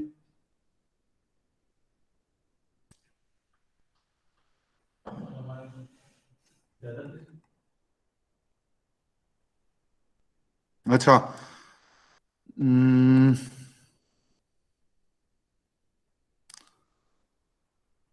ये देखें, ये एक आपके पास एक सिंगल पार्ट है, ये एक शाफ्ट है. ठीक है ना. तो that this type of drawing is known as detail drawing और पार्ट ड्राइंग. इसमें क्या है? इसमें ये एक शाफ्ट है और इसकी सारी की सारी डिटेल दी हुई है. इसकी टोटल लेंथ कितनी है, इस जगह पे डाया कितना है, इस जगह पे डाया, देखिए हर जगह पे डाया जो है वो आपको दी गई हुई है. ठीक है ना. फिर इसकी सेक्शनिंग भी करके दिखाई गई है. सेक्शनिंग का आपको अभी नहीं समझ आएगी, मैं बाद में समझा दूंगा. अगर आपको इनर डिटेल किसी भी ऑब्जेक्ट के अंदर चाहिए तो उसकी आप सेक्शनिंग करते हैं. ठीक है ना. तो ये एक एग्जांपल है पार्ट ड्राइंग की कि किसी या डिटेल ड्राइंग की. Detail drawing are those drawing which is the drawing of a single part and show the details of that particular part, means its size, its fit, finish, everything, will be in this type of drawing. This drawing is known as detailed drawing. ठीक है ना. फिर अगर आप देखें तो ये drawing जो है ये एक एरेटर टैंक डिटेल है. ये एक टैंक है, उसकी आपको एक असेंबली बताई हुई है. ठीक है ना. उसमें बताया गया, ये देखें, ये आपको दिखाया गया है कि ये वेल्ड से जॉइन हुआ है. यहां पे भी ये दिखा रहा है कि यहां पे वेल्डिंग हुई है. ठीक है. यहां पे दिखा रहा है ये नट बोल्ट के जरिए बांधे हुए हैं. ठीक है ना. ये सारी की सारी चीजें आपको आहिस्ता आहिस्ता समझ आ जाएंगी. So this type of known as sub assembly drawing. अगर आप उस पे आ जाते हैं, यहां पे अगर आप देखते हैं तो ये एक देखें रोलर असेंबली है. अब इस असेंबली, ये आपको टिपिकल एक रोलर असेंबली दिखाई हुई है. और इस असेंबली में क्या क्या चीजें हैं, बेस है, ब्रैकेट है, स्पिंडल है, बुश है, रोलर है. तो ये दिखाए गए हुए हैं. ठीक है ना, कि कौन कौन से पार्ट्स हैं और किस तरह ज्वाइन हुए हैं नट बोल्ट के जरिए वगैरह वगैरह. सो ये एक रोलर असेंबली है. इसको आप एक सब असेंबली भी कह सकते हैं, क्योंकि ये ऑलरेडी किसी एक असेंबली में जाके लगेगी. ठीक है. इसके अलावा अगर आप देखें, मैं आपको टिपिकल सही एग्जांपल सब असेंबली ड्राइंग्स, या अगर आप देखें, आपने देखा होगा टेल स्टॉक, मशीन शॉप में फर्स्ट सेमेस्टर में देखा होगा टेल स्टॉक. ठीक है ना. ये देखेंगे टेल स्टॉक लिखा हुआ है, ये उसकी सब असेंबली ड्राइंग है. और इसमें बताया गया हुआ है कि पहला नंबर पे क्या है, पहले नंबर पे पहला ये है, ये इसकी बॉडी है, फिर बैरल है, कैप है, नंबरिंग दी हुई है. तो ये डिफाइन करता है सब असेंबली को. इसी तरह आपके पास बेताशा सब असेंबलीज ड्राइंग्स हैं. ये भी ये देखें एक सब असेंबली है. किस चीज की है ये, जब आप इसको ओपन करेंगे तो आपको पता चलेगा कि किसकी ड्राइंग है. इसी तरह अगर आप ये इस एग्जांपल को देखें,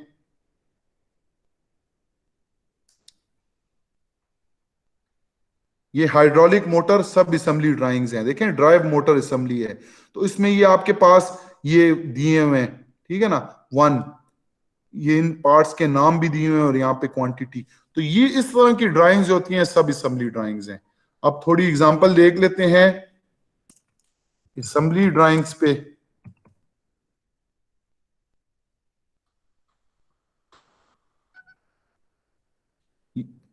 ये भी एक असेंबली ड्राइंग्स है, ये भी एक असेंबली. ये देखें ये एक असेंबली ड्राइंग है जो कि दिखा रहा है कि ये किस तरह, मतलब कौन कौन से पार्ट्स हैं. ठीक है ना. इसके अलावा अगर आप नीचे देखते हैं, नीचे इसको देखें तो ये जहाज की एक असेंबली ड्राइंग है जिसमें इसके सारे के सारे पार्ट्स डिफाइन हुए हैं. ठीक है ना. फिर ये एक दूसरी असेंबली ड्राइंग है, ड्रिल जिग असेंबली है. ठीक है. फिर आपके पास जो है वो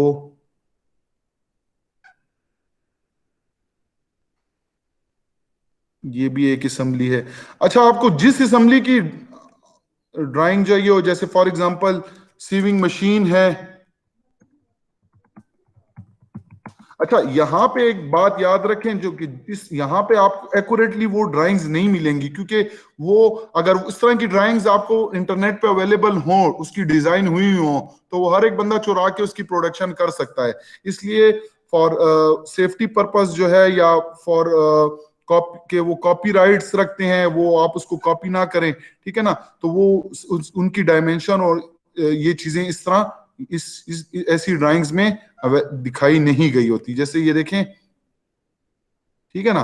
तो ये नहीं है, इसका मकसद ये नहीं कि आपको यहां से तैयार ड्राइंग्स मिल जाएंगी. ठीक है ना.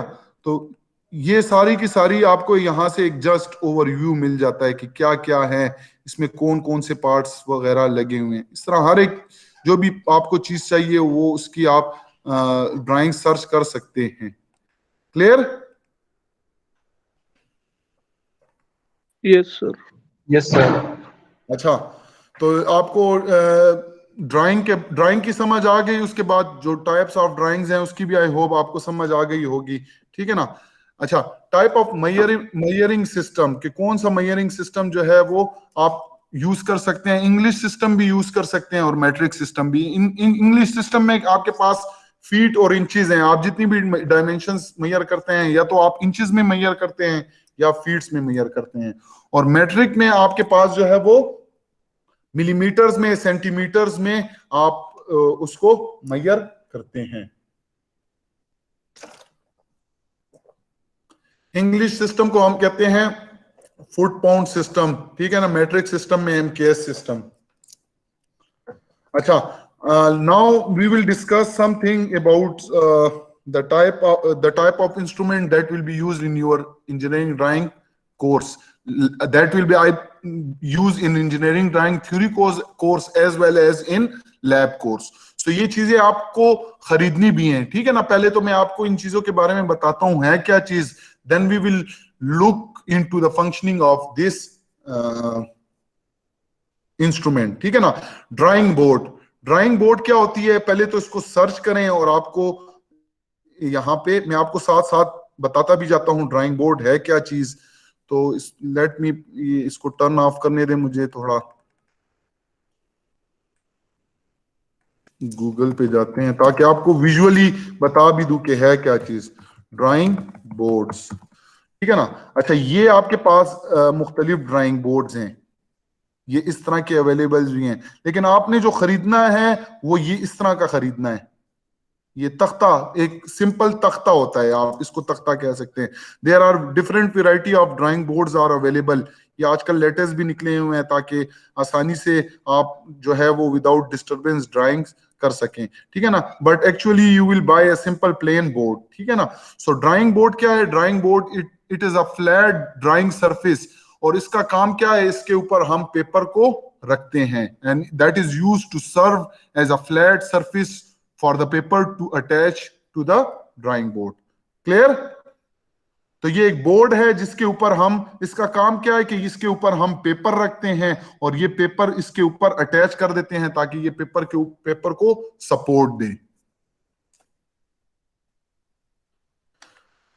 The second thing is drafting media. अच्छा, ड्राफ्टिंग मीडिया, ड्राफ्टिंग किसे कहते हैं, ड्राफ्टिंग कहते हैं actually to make something, to write something, ठीक है ना। अब हम राइटिंग करते हैं तो उसके लिए हमारे पास कुछ मीडिया, जिस चीज पे ऊपर हम ड्राफ्टिंग करते हैं, that is known as drafting media. वो ड्राफ्टिंग मीडिया क्या है, वो पेपर है या ट्रेसिंग पेपर है। पेपर सिंपल जो कागज है आपके पास, ठीक है ना, और ट्रेसिंग पेपर्स वो पेपर्स होते हैं जो, अगर आपको शायद याद हो, बचपन में आप ड्राइंग की बुक खरीदते थे, आप शायद आप लोगों ने वो यूज की हुई है कि नहीं। हम तो जब ड्राइंग बुक खरीदते थे तो एक के ऊपर ड्राइंग बनी होती थी और एक साइड पे उसका एक पेज होता था जो बारीक होता था, जो ड्राइंग के ऊपर रखते थे तो हमें नीचे वो एक्चुअल ड्राइंग नजर आती थी, और हम फिर उसी के ऊपर पेंसिल ट्रेस करते हुए कॉम्प्लेक्स ड्राइंग बना के खुश होते थे कि ये हमने ड्राइंग बनाई है। तो उसे हम कहते हैं ट्रेसिंग पेपर, ठीक है। Yes sir. यस तो सर।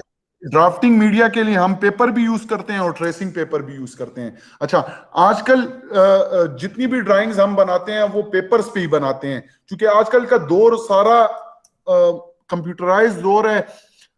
जितनी भी ड्राइंग्स बनती हैं वो सारी की सारी सॉफ्टवेयर, कैड सॉफ्टवेयर के थ्रू बनती हैं, ठीक है ना।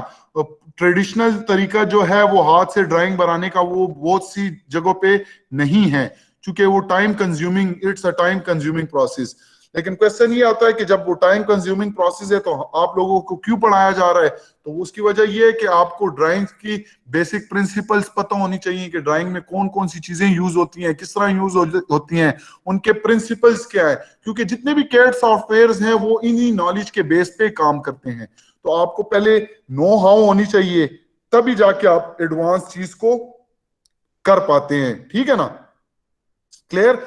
ये इसकी एक सिंपल एग्जांपल ये है कि अगर आप स्कूल में जाते हैं तो आपको स्कूल में डायरेक्ट सेंटेंसेस से नहीं शुरू कराया जाता, आपको बताया जाता है ए क्या है, बी क्या है, सी क्या है, कैपिटल ए किस तरह लिखते हैं, स्मॉल ए किस तरह लिखते हैं, वगैरह वगैरह। जब आपको उस पे थोड़ी कमांड हासिल हो जाती है तो फिर दो दो तीन तीन लफ्ज को मिला के, जिस तरह APPLE एप्पल और इस तरह आगे एक्सेट्रा एक्सेट्रा, फिर आपको सेंटेंस पे लेकर आते हैं। इसी तरह यहाँ पे भी आपको पहले मैनुअल ड्राइंग्स के बारे में बताया जाता है, कौन कौन से इंस्ट्रूमेंट्स यूज होते हैं, वो इंस्ट्रूमेंट किस तरह यूज होते हैं, कौन कौन से प्रिंसिपल हैं ड्राइंग्स को बनाने के लिए, ठीक है ना। जब आपको मैनुअली ये चीजें समझ आएंगे तो आपके लिए फिर जो है वो सॉफ्टवेयर के थ्रू चीजें बनाना इंतहाई आसान होगा। अच्छा, जो बाद में कहना चाह रहा था कि हम पेपर भी यूज करते हैं और ट्रेसिंग पेपर भी यूज करते हैं। ट्रेसिंग पेपर कब यूज करते हैं, ट्रेसिंग पेपर तब यूज करते हैं जब आप एक ड्राइंग प्रिंट करते हैं ठीक है ना। और वो ड्राइंग्स आपको काफी अरसे के लिए आपने आर्काइव करना होता है, आपने स्टोर करना होता है, ठीक है ना। तो फिर आप जो है वो उसको ट्रेसिंग पेपर पे बनाते हैं, क्योंकि ट्रेसिंग पेपर की जो लाइफ है वो ज्यादा होती है और उस पे जो है वो मॉइस्चर और इन चीजों का भी इफेक्ट जो है वो कम पड़ता है आम पेपर की बनिस्बत, ठीक है ना। तो इसीलिए हम, अगर आप ऐसी ड्राइंग्स जो आप लार्ज टाइम के लिए स्टोर करना चाहते हैं, तो उनको फिर आप ट्रेसिंग पेपर पे ड्रॉ करते हैं या प्रिंट करते हैं। हमारे पास मुख्तलिफ साइजेस के पेपर्स अवेलेबल हैं। ये एक साइड पे अगर आप देखें तो ये यूएस साइजेस में है, इंचेस में, और एक साइड पे अगर आप देखें तो ये मिलीमीटर साइज में है, जो कि आपने स्टोर में देखा होगा A4 size, A3 size, A2 size, A1 size, A0 size. A4 जो होता है वो सबसे स्मॉलेस्ट पेज होता है। ये जो सिंपल आपका प्रिंटर का पेज है, अगर आपको मैं स्क्रीन ऑन करूं तो ये जो सिंपल पेज है ये वाला, ये A4 पेज है, ठीक है ना। अगर इसको मैं 2 कर दूं, इनको मैं 2 करके ज्वाइन कर दूं, तो ये मेरे पास जो साइज आएगा वो A3 आएगा, ठीक है ना। फिर इससे जो बड़ा साइज है दैट इज A2, फिर उससे बड़ा साइज ओ A0 जो है वो सबसे बिगेस्ट शीट है, वो काफी बड़ी शीट है, जिसका साइज क्या है 841 इंटू 1189 मिलीमीटर, ठीक है ना। और इसी के अगेंस्ट ये इसके यूएस में साइजेस हैं, ठीक है ना। तो आपने पहले तो आपने ड्राइंग बोर्ड खरीदनी है, आपने कुछ ड्राफ्टिंग मीडिया खरीदने हैं, जैसे कि सिंपल पेजेस खरीदने हैं। और कौन कौन से पेजेस खरीदने हैं, कुछ आप A4 साइज के ले लें, 10-12 A4 साइज तो हमेशा अवेलेबल होता है। 3-4 जो है वो A3 साइज के ले लें, और 1 या 2 जो है वो A2 साइज के ले लेंगे। इतने बड़े साइज के आप ना खरीदें। और ये आप अगर खरीदते हैं तो भी ठीक है, नहीं खरीदते तो यूनिवर्सिटी जब ओपन होती है तो यहाँ पे यूनिवर्सिटी में ड्राइंग स्टोर्स हैं, तो वहां से आप फ्रेश खरीद सकते हैं। क्योंकि जब आप खरीद लेंगे और ये किसी जगह पे आप रखेंगे तो ये चूंकि वाइट पेजेस होते हैं तो वो काफी जल्दी मैले भी हो जाते हैं और खराब भी हो जाते हैं। तो बेहतर यही होता है कि आप जो है वो, जब आपको असाइनमेंट या कोई टास्क दी जाती है, ये जब आप क्लास में आते हैं तो साथ में एक आध शीट अपने साथ लेकर आए। वो बाद में आपको मैं इंस्ट्रक्ट करूंगा कि आपने क्लास में क्या क्या चीजें लेकर आनी है, तो फिर वो आप उसी के हिसाब से। तो ये ड्राफ्टिंग मीडिया है। फिर पेंसिल जो है वो भी एक अहम एलिमेंट है इंजीनियरिंग ड्राइंग के लिए, ठीक है ना। तो पेंसिल जो है उसकी हम क्लासिफिकेशन करते हैं अकॉर्डिंग टू लीड हार्डनेस। आपने पेंसिल पे देखा होगा इस तरह के कोड्स लिखे होते हैं, 9H, 8H, 7H या 3H, 2H या HB या 6B। इस तरह के कोड्स जो होते हैं वो पेंसिल पे लिखे होते हैं। जिस तरह अगर आपको मैं इधर ये एक पेंसिल दिखाऊं जो अभी मेरे पास अवेलेबल है, तो इस पे अगर आप देखें तो ये दरमियान में HB लिखा हुआ है, ठीक है ना। तो इसी तरह पेंसिल के ऊपर आपके पास कोड्स लिखे होते हैं, BHB वगैरह वगैरह। तो ये क्या करते हैं, ये एक्चुअली आपकी लीड, पेंसिल की जो लीड है उसकी हार्डनेस को डिफाइन करते हैं। अच्छा, आप H का मतलब हार्ड, B का मतलब सॉफ्ट, और HB मींस वो दरमियाने वाला। अच्छा, इसको आपने किस तरह याद करना है, तो अगर आप देखें तो अगर आप ज्यादा एज की तरफ जा रहे हैं तो वो हार्डेस्ट पेंसिल है, उसकी लीड जो है वो हार्डेस्ट है। अगर आप 4H से 9H की तरफ जा रहे हैं तो ये हार्डेस्ट है, ठीक है। और अगर आप 9H से नीचे की तरफ आ रहे हैं, ऑल्थो ये हार्डेस्ट है, बट ये आहिस्ता आहिस्ता सॉफ्टेस्ट की तरफ जा रहे हैं। फिर 3H से लेके B तक, 3H, 2H, H, F, HB, B, ये मीडियम ग्रेड्स में आते हैं, ठीक है ना। फिर 2B, और जितना आप ऊपर की तरफ जाते हैं तो ये सॉफ्ट की तरफ जाता रहता है, ठीक है ना। कहने का मकसद ये है कि ये आपको नो हाउ होनी चाहिए कि इन कोड्स का क्या मतलब है और कौन सी पेंसिल्स जो है वो आप लें, ठीक है ना। हार्ड ग्रेड कब आप यूज करते हैं, हार्ड ग्रेड तब आप यूज करते हैं जब आपको एक शार्प लाइन चाहिए होती है। अक्सर आप देखते हैं कि आप ड्राइंग में शार्प लाइन चाहिए होती है आपको, जो काफी बारीक हो, उसकी मोटाई कम हो, तो उसके लिए हम हार्ड ग्रेड पेंसिल यूज करते हैं। और अगर आपको ड्राइंग में सॉफ्ट मतलब ऐसी लिखाई चाहिए जो को मोटी हो और वो काफी शाइनी हो, मींस के उसकी लिड जो है वो सॉफ्ट हो, ठीक है ना। तो उसके लिए आप सॉफ्ट ग्रेड के पेंसिल यूज करते हैं, और अगर आपको दरमियानी चाहिए तो आप HB यूज करते हैं। तो एहतियातन आप हर एक से एक एक पेंसिल खरीद लें। अगर नहीं भी खरीद पाते, नहीं मिलती, तो आप जस्ट एक HB वाली पेंसिल ही ले लें। और अगर आपको सॉफ्ट में मिलती है और हार्ड में अलग अलग मिलती है तो वो बेहतर रहेगा, ठीक है ना। अदर थिंग इज इरेजर, आपको रबड़ चाहिए होता है इसमें, क्योंकि जाहिर है आप चीजें बनाते हैं और कुछ गलती होती है तो उनको मिटाना भी होता है, ठीक है ना। तो उसके लिए आपको इरेजर भी चाहिए, ठीक है ना। फिर है टी स्क्वेयर। अच्छा, टी स्क्वेयर है क्या चीज, पहले तो इसकी शेप आप देखें और उसके बाद डिफाइन करते हैं कि टी स्क्वेयर का काम क्या है। टी स्क्वेयर, टी स्क्वेयर इस तरह की टी शेप की फोर्ट्स होते हैं। ये अगर आप देखें तो ये नीचे ड्राइंग बोर्ड है, ड्राइंग बोर्ड के ऊपर कागज लगा हुआ है, ड्राइंग पेज या ड्राफ्टिंग मीडिया, और ये टी स्क्वेयर है। ये देखें, ये टी है, जित मुख्तलिफ टाइप के टीज है जिसे हम टी स्क्वेयर कहते हैं। आप लोगों ने कहीं देखा है इसको, कहीं जान पहचान है इसकी? यस सर, सिवन के साथ देखा है। हाँ, तो अब आप लोग भी ये खरीदेंगे और ये अपने साथ फिराते रहेंगे, ठीक है ना। अच्छा, फंक्शन क्या है टी स्क्वेयर का? टी स्क्वेयर का अगर एक एंड देखें, ये तो एक फुट नुमा है, ठीक है ना, लेकिन इसके एंड पे एक सपोर्ट है, ठीक है ना। ये सपोर्ट ड्राइंग के एज के साथ लगती है और इसको हम ऊपर नीचे स्लाइड कर सकते हैं। मैं आपको इसकी थोड़ी एक वीडियो, अगर आप टाइम देते हैं तो मैं एक वीडियो दिखा देता हूं ताकि आपको और भी क्लियर हो जाए। How to use T square, ठीक है ना। अच्छा, टी स्क्वेयर किस तरह यूज करते हैं, कोई एक शॉर्ट वीडियो देखते हैं, इसको देख लेते हैं। ये तो पैरेलल लाइन का बता रहा है।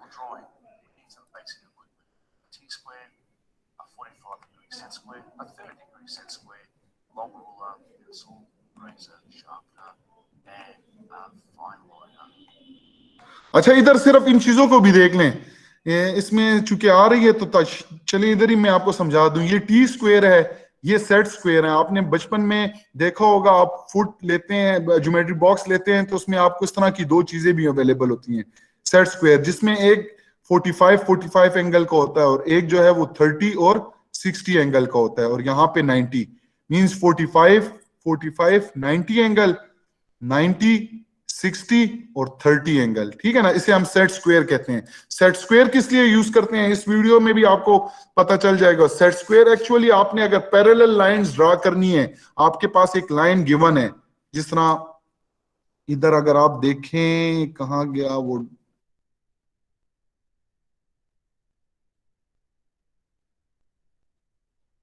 लेट मी, ये एक लाइन है इस तरह ड्रा हुई है तो स्ट्रेट लाइन नहीं, और यही लाइन आपको यहां पे चाहिए, तो आप इस लाइन को, इस लाइन के पैरेलल लाइन ड्रॉ कर सकते हैं यूजिंग सेट स्क्वायर, ठीक है ना। किस तरह यूज कर सकते हैं, जब आप क्लास में आएंगे तब वहां पे भी आपको समझा दूंगा। फिलहाल आपको इसी वीडियो से आपको समझना पड़ेगा।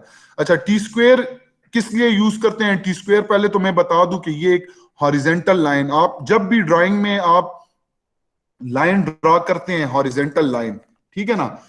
लेट से ये एक बड़ी शीट है, आपका फुट है, लेट से आपकी एक शीट है, ड्राइंग बोर्ड है, और आपने एक फुल लाइन लगानी है यहां से, एक मिनट, इस तरह एक पूरी लाइन हॉरिजेंटल लगानी है।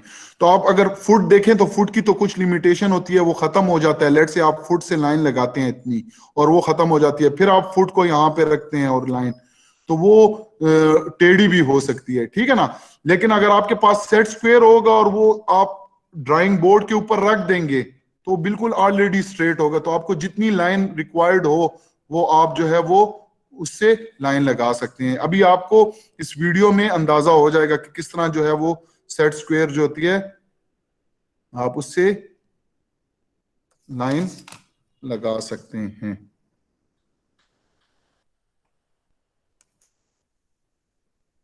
अच्छा, फिर फुट, सिंपल फुट भी आपको चाहिए होगा, ठीक है।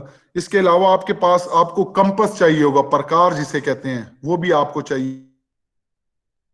प्लेड दिस वीडियो, इसको आप थोड़ा देखें, अगर आपको समझ आती है तो ठीक है, otherwise we will explain it in the coming classes. The two set squares make very distinct lines.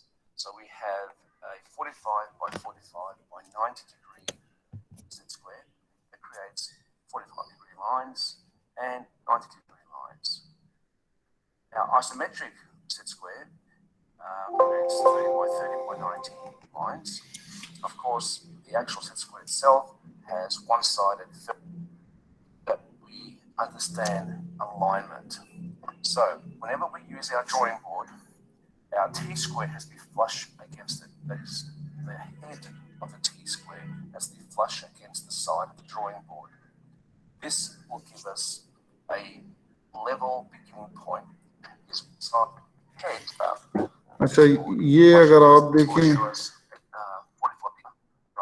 we can use one rotate as we move up lines at 90. ये वीडियो थोड़ी क्लियर, आवाज भी इसकी कम है, दूसरी देख लेते हैं। बेसिकली मैं आपको इधर बताना चाह रहा हूं कि आप किस तरह जो है वो टी स्क्वायर को यूज करेंगे। A T-square is a technical drawing instrument used by draftsmen primarily as a guide for drawing horizontal lines on a drafting table. It may also guide a exempty to in play or front of both the front and the rear of the table. इसको देख लेते हैं।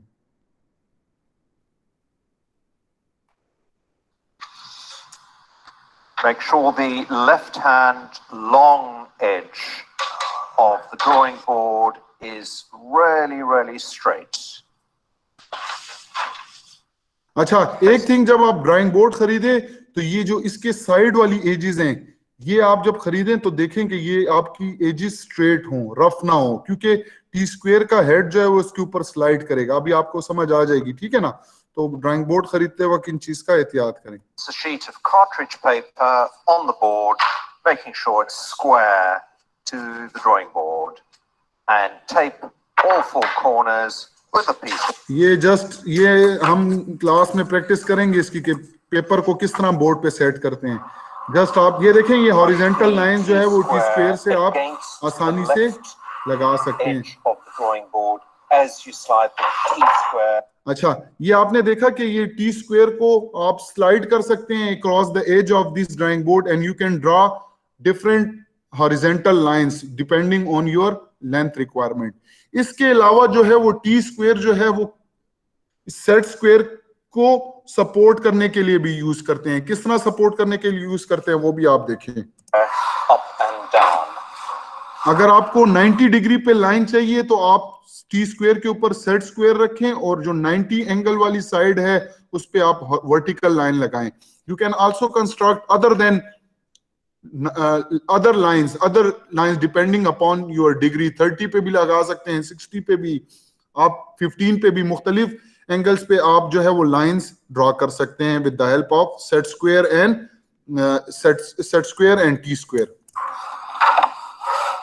When you use the set square, anchor the T square.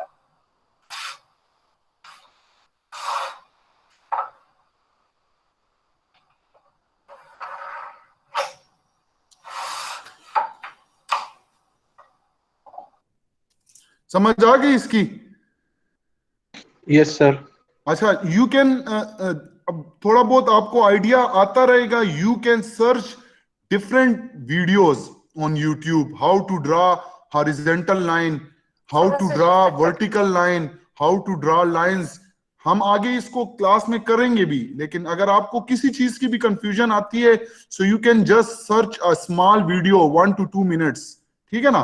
तो वो आप search करके देख सकते हैं कि वो किस तरह लाइनें लगा रहा है, किस तरह ड्रॉ कर रहा है, ठीक है ना? क्लियर? Okay sir. यस। तो ये एक वीडियो, इसको थोड़ा मैं प्ले नहीं करता, इसको मैं आगे करता जाता हूं। ये जस्ट आपको मैं सिर्फ एक इनिशियल ओवरव्यू के किस तरह वो टूल्स को यूज कर रहा है, ठीक है ना? तो 2 मिनट के लिए मैं इसको थोड़ा प्ले करता हूं ताकि आपको समझ आए। Welcome back to another session of technical drawing. Like figure, we are going to the video on the.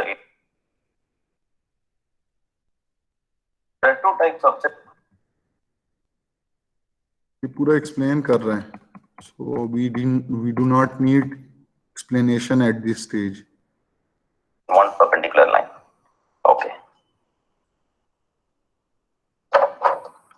given only from this line.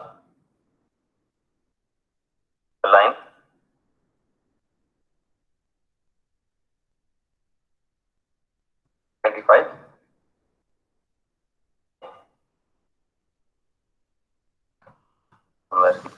चले मैं ये इसको करता हूँ, मैं आपको एंड ऑफ क्लास कुछ एक छोटा सा एक टास्क दूंगा ताकि आप लोग खुद इसको देखें और फिर नेक्स्ट क्लास में मुझसे क्वेश्चन करें, ठीक है ना? अच्छा सर। टी स्क्वेयर का क्या है? टी स्क्वेयर को आप समझ गए कि टी स्क्वेयर है क्या चीज और किस लिए यूज होती है?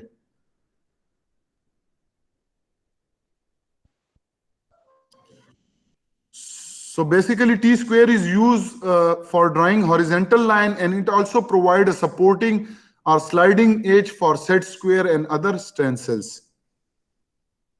फिर है सेट स्क्वायर। सेट स्क्वायर भी आपने देख लिया है। सेट स्क्वायर क्या है? दो आपके पास एक सेट है, ठीक है ना, 45-45 एंगल का और 60-30 एंगल का, and these are used for drawing vertical and angular lines. आप अगर आगे क्लासेस में देखेंगे कि with the help of set square we can draw different angular lines depending upon our requirement, ठीक है ना। आप वर्टिकल भी ड्रा कर सकते हैं, आप एंगुलर लाइंस भी ड्रा कर सकते हैं, ठीक है ना।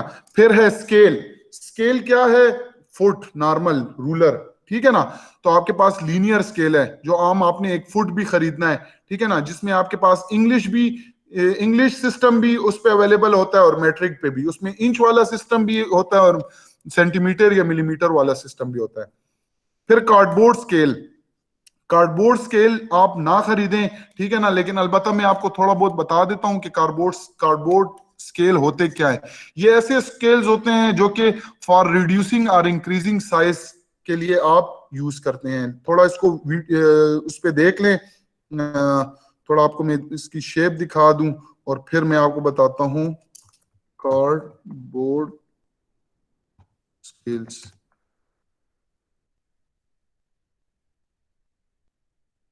कहाँ? एक मिनट, कार्डबोर्ड स्केल्स।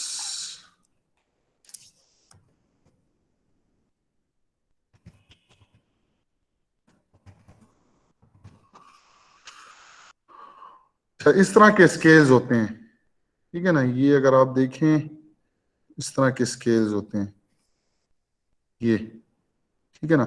इसका मकसद क्या होता है? इसका मकसद ये होता है कि लेट से अगर आपके पास एक पार्ट है, ठीक है ना, मैं आपको थोड़ा इधर इस पे समझा दूं ताकि क्लियर हो जाए आपको। इस पे लेट से ये आपके पास एक पार्ट है, ये आपके पास एक प्लेट है, ठीक है ना, जिसका साइज जो है वो लेट से यहां तक की इसकी डायमेंशन है 100 और यहां से यहां तक इसकी डायमेंशन है 100 मिलीमीटर फॉर एग्जांपल, ठीक है ना। अब आपको मैं कहता हूं ये इसके एक्चुअल साइजेस हैं। ये इसकी साइड जो है वो 100 mm है और ये इसकी साइड जो है ये भी 100 mm है, और मैं आपको कहता हूं कि आप इसको इनलार्ज करके बनाओ, मींस 2:1 पे बनाओ। 2:1 से मुराद ये है कि इसका जितने भी साइजेस हैं वो जब आप बनाओगे वो 2 टाइम्स ग्रेटर हों, ठीक है। तो that is known as enlarging scale.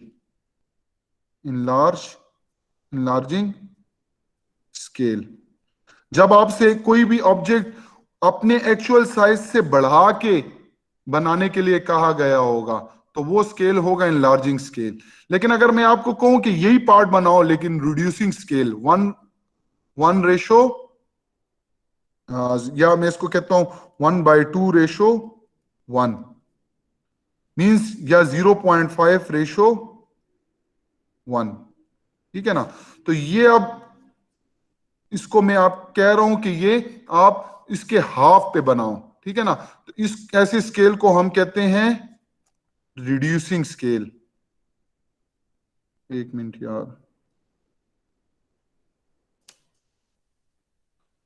अब अगर मैं इसको कहूं कि ये चीज आप 2:1 पे बनाएं तो आप क्या करेंगे? आप फुट रखेंगे, ये कितना है 100 है ना, तो इसको आप 2 से मल्टीप्लाई करें तो ये 200 होगा, तो आप 200 की लाइन लगाएंगे, फिर ये साइड कितनी है 100 है, लेकिन आपको कहा गया है 2:1 पे बनाए, तो इस साइड को भी 2 से मल्टीप्लाई करें, 200 है तो आप वर्टिकल लाइन ड्रा करेंगे 200 की, ठीक है ना।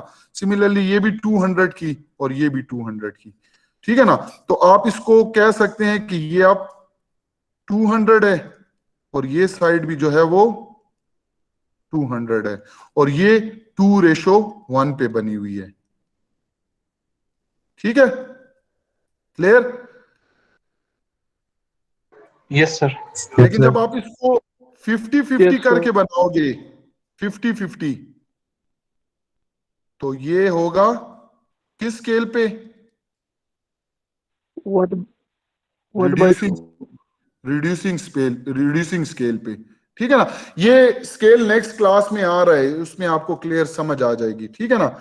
सो कार्डबोर्ड स्केल्स हमारे पास अवेलेबल होते हैं, मैंने आपको यहाँ पे उसकी शेप दिखाई, जिसमें अगर आप देखें तो 1 2 3 4 और ये जो है 0 4 6 8 12, तो ये 1:1000 1:150, मतलब मुख्तलिफ साइज के हमारे पास कार्डबोर्ड स्केल्स अवेलेबल हैं, जिसके थ्रू हम साइज को कम या ज्यादा भी कर सकते हैं। तो ये आप ना खरीदें। डायगोनल स्केल्स हैं, ये भी बेशक ना खरीदे। डायगोनल स्केल्स कुछ इस तरह होते हैं, कागज कार्ड के बने होते हैं, मैं आपको थोड़ा बता दूं।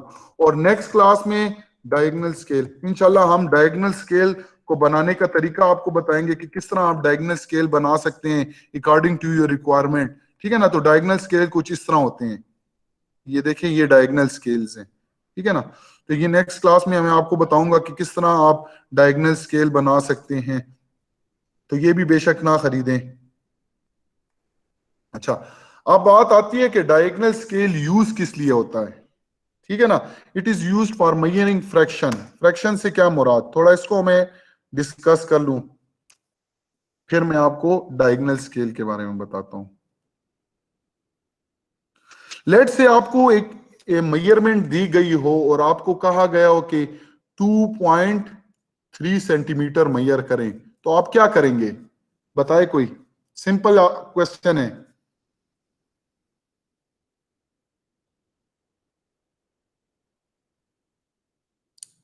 सर लाइन जो लगाएंगे वो 2.3 सेंटीमीटर जो हमारे पास सिंपल नॉर्मल स्केल होगा उस पे। हाँ एग्जैक्टली, ये आपके पास एक फुट है और उसके ऊपर जो है वो 0 1 सेंटीमीटर 2 सेंटीमीटर 3 4 5 1 2 3 4 5 सेंटीमीटर, ठीक है ना, यस सर। ये दी हुई है।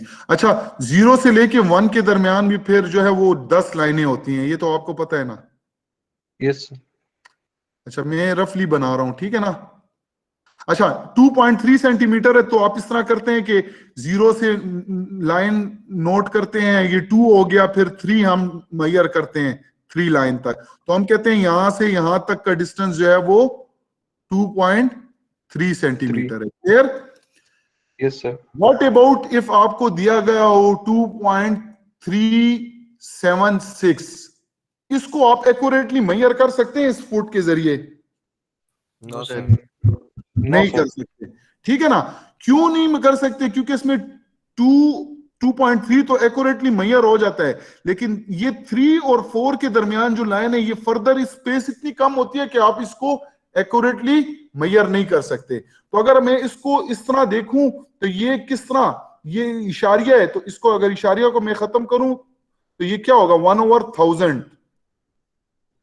ये क्या है 1/10 है, ये वाला, ये पोजीशन इसकी 1/10 है ना, इसकी पोजीशन है 100 और इसकी पोजीशन है 1/1000, ठीक है ना। सो नेक्स्ट क्लास में हम पढ़ेंगे भी कि डायगोनल स्केल्स जो होते हैं, diagonal scales, these are use, diagonal scales are used to measure fractions. अब फ्रैक्शंस क्या है? फ्रैक्शंस यही है 0.3 0.7 0.07, इसको मैं लिख सकता हूं इस तरह 2 प्लस 0.3 प्लस 0.07 प्लस 0.006, और इसका सम किस चीज के बराबर है? 2.376। लिख सकता हूं ना? Yes sir. अच्छा, तो ये इसको मैं लिख सकता हूं 1/10, ये है 1/100 और ये है 1/1000।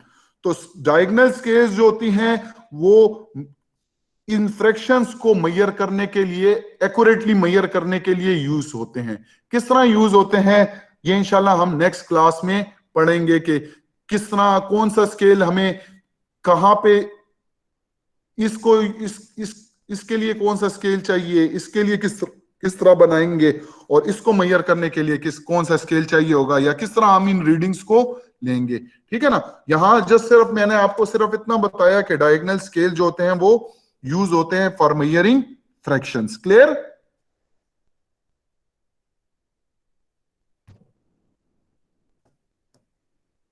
Yes sir. अच्छा, लेट मी चेक कि कितने बंदे जो हैं वो क्लास में प्रेजेंट हैं। सो 33 जो है वो, अगर आपको स्क्रीन नजर आ रही है तो यहाँ पे ये जो लिस्ट है ना, इसमें फायदा Yes, sir. फिर आता भी है कि कौन किस टाइम पे इन हुआ है, किस टाइम पे वो लीव कर गया, तो सारी डिटेल्स आती हैं। और एक अटेंडेंस यहाँ पे भी मेरे पास आती है, अगर आप देखें तो ये एक मिनट, न्यू स्प्रेडशीट खोलते हैं।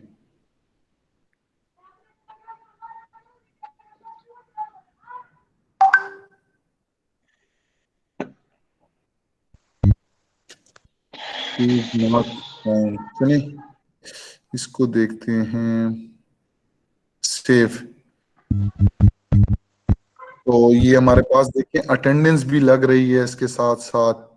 ये अगर आप देखें तो ये है, ये लड़का, ये किस किस टाइम पे अराइवल, ये 10:45 पे आया है बिलाल, और इसको आखिरी 10:45 पे ही देखा गया है। ठीक है ना? सारी डिटेल्स जो है वो आती हैं इसमें। ठीक है ना? जो आ रहा है जा रहा है वो सारी की सारी डिटेल्स यहाँ पे क्लास में आ रही हैं। अच्छा, ओके सर। वापस आते हैं। कंपास विद एक्सटेंडर, आपने कंपास भी लेना है विद एक्सटेंडर। शेप क्या होगी विद एक्सटेंडर वो मैं थोड़ा आपको दिखा दूं, और फिर मैं बताता हूं कि एक्सटेंडर किस लिए चाहिए होती है। कंपास, एक तो सिंपल कंपास है ये वाली, ये कंपास है, ये नहीं, ये। ठीक है ना? ये किस लिए यूज करते हैं, ये कुछ है पता, आइडिया है आपको?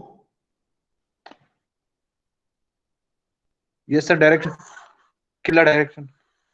यार ये नहीं यार, ये किबला डायरेक्शन के लिए नहीं, ये चीज मैं कह रहा हूं, ये नजर आ रहा है? डायग्राम ज्योमेट्री में यूज होता है सर। सर्कल ड्रॉ करने के लिए, सर्कल, आर्क्स वगैरह को ड्रा करने के लिए ये कंपास यूज होता है, जो कि आम अगर आप देखें तो 20-30 रुपए पे मिलता है, या आप ज्योमेट्री बॉक्स खरीदते हैं बच्चों के लिए तो उसमें भी ये कंपास होता है। ठीक है ना? तो आप ये एक सिंपल कंपास आपने खरीदना है, और एक ये वाला कंपास खरीदना है, कंपास विद एक्सटेंडर। मैं आपको बताता हूं क्यों ये आपने खरीदना है। इस तरह की आपको ज्योमेट्री बॉक्स मिलेंगी, डिपेंड करता है यहाँ पे कौन सी अवेलेबल है। ये इस तरह की आमतौर पे, ये अगर आपको मैं थोड़ा जूम करके दिखाऊं तो ये आपके पास जो होती है ये कंपास है। ठीक है? इस तरह की आपको मिलेगी, और इसके साथ ये लेग्स है, ये एक छोटी कंपास है और ये कंपास है विद लेग्स। ठीक है? या अगर आपको मैं थोड़ा और बता दूं और डिटेल में थोड़ा, कंपास विद एक्सटेंडर्स, चलिए इसकी मैं आपको इधर वीडियो दिखा देता हूं। कंपास विद एक्सटेंडर्स,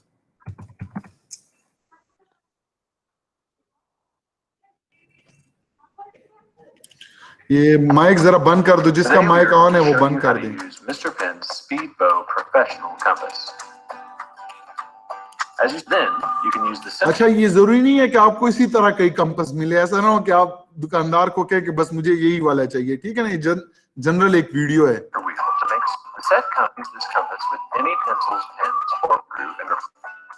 ये देखें, ये इसका लेग्स निकलते हैं, ठीक है ना। इसमें आप फिर फर्दर एक्सटेंडर्स इसके साथ अवेलेबल होते हैं, वो आप इसके साथ लगा सकते हैं। Place your marker in the holder and draw your. There is an extension beam included in the set. You can draw circles up to 14 inches in diameter without using the beam. And if you use the beam, you can draw circles up to 24 inches in diameter.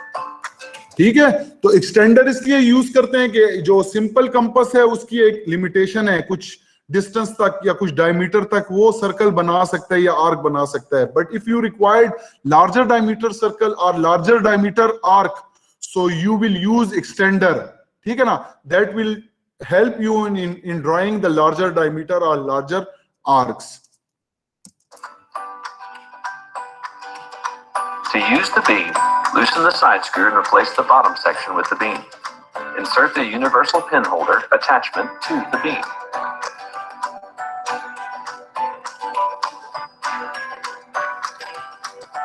Set the legs to the desired radius and draw your circle. To make it easier to draw bigger circles, you can adjust the angle of the legs. There is a screwdriver piece in the set. You can loosen the small screws located on the legs. Adjust the angle of the legs and tighten back the screws.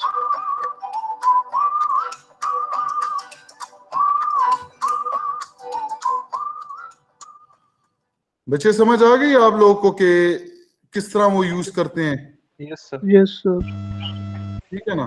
Okay, then we have divider. Divider क्या है? Divider, आपने अगर geometry box खरीदी हो तो geometry box के साथ आपको एक इस तरह की वो कंपास की तरह एक दूसरा डिवाइस मिलता है। Yes, देखो sir. कभी, Yes, sir. ये है, मैं आपको दिखा दूं। ये जब आप खरीदते हैं सेट स्क्वायर, तो उसके साथ आपको ये एक आमतौर पे ये चीज मिलती है। इससे हम लोग क्या करते हैं? इसको एक आर्क को डिवाइड करते हैं या एक किसी तो डायग्राम को? करते हैं, लेकिन हम लोग नॉर्मली जो बचपन में वो सुई चुबाने के लिए यूज करते हैं, ठीक है ना। लेकिन Yes, sir. और एक्चुअली होता यही है जो आपने बताया है। किसी भी लाइंस को, आर्क को या सर्कल को डिवाइड करना हो तो उसके लिए हम डिवाइडर यूज करते हैं, ठीक है। क्लियर? किस तरह यूज करते हैं इसको भी आप थोड़ा देख लें। चूंकि हमारे पास एक अच्छे रिसोर्स ये यूट्यूब है, तो हम आसानी से 2-2, 3-3 मिनट की video for clearing our understanding use कर सकते हैं सीखने के लिए। वरना तो अगर फिजिकल क्लासेस हैं तो उसमें आपको सामने ही करा के दिखा दिया जा सकता है, लेकिन चूंकि ऑनलाइन है तो।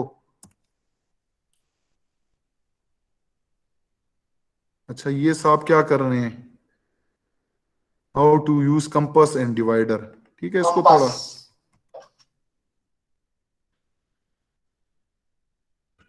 इसको आगे करते हैं, आके हम डिवाइडर की तरफ जाएं। ये अच्छा, थोड़ा इसको देख लें। सर्कल बनाने के लिए काम में आता है। बाद में आपको यहाँ पे डिस्ट्रीब्यूट करके यहाँ पे हेक्सागोन बनाने में काम में आएगा। इस तरह से यहाँ से एक पॉइंट लिया तो अपन 6 पॉइंट मार्क करने का है यहाँ पे।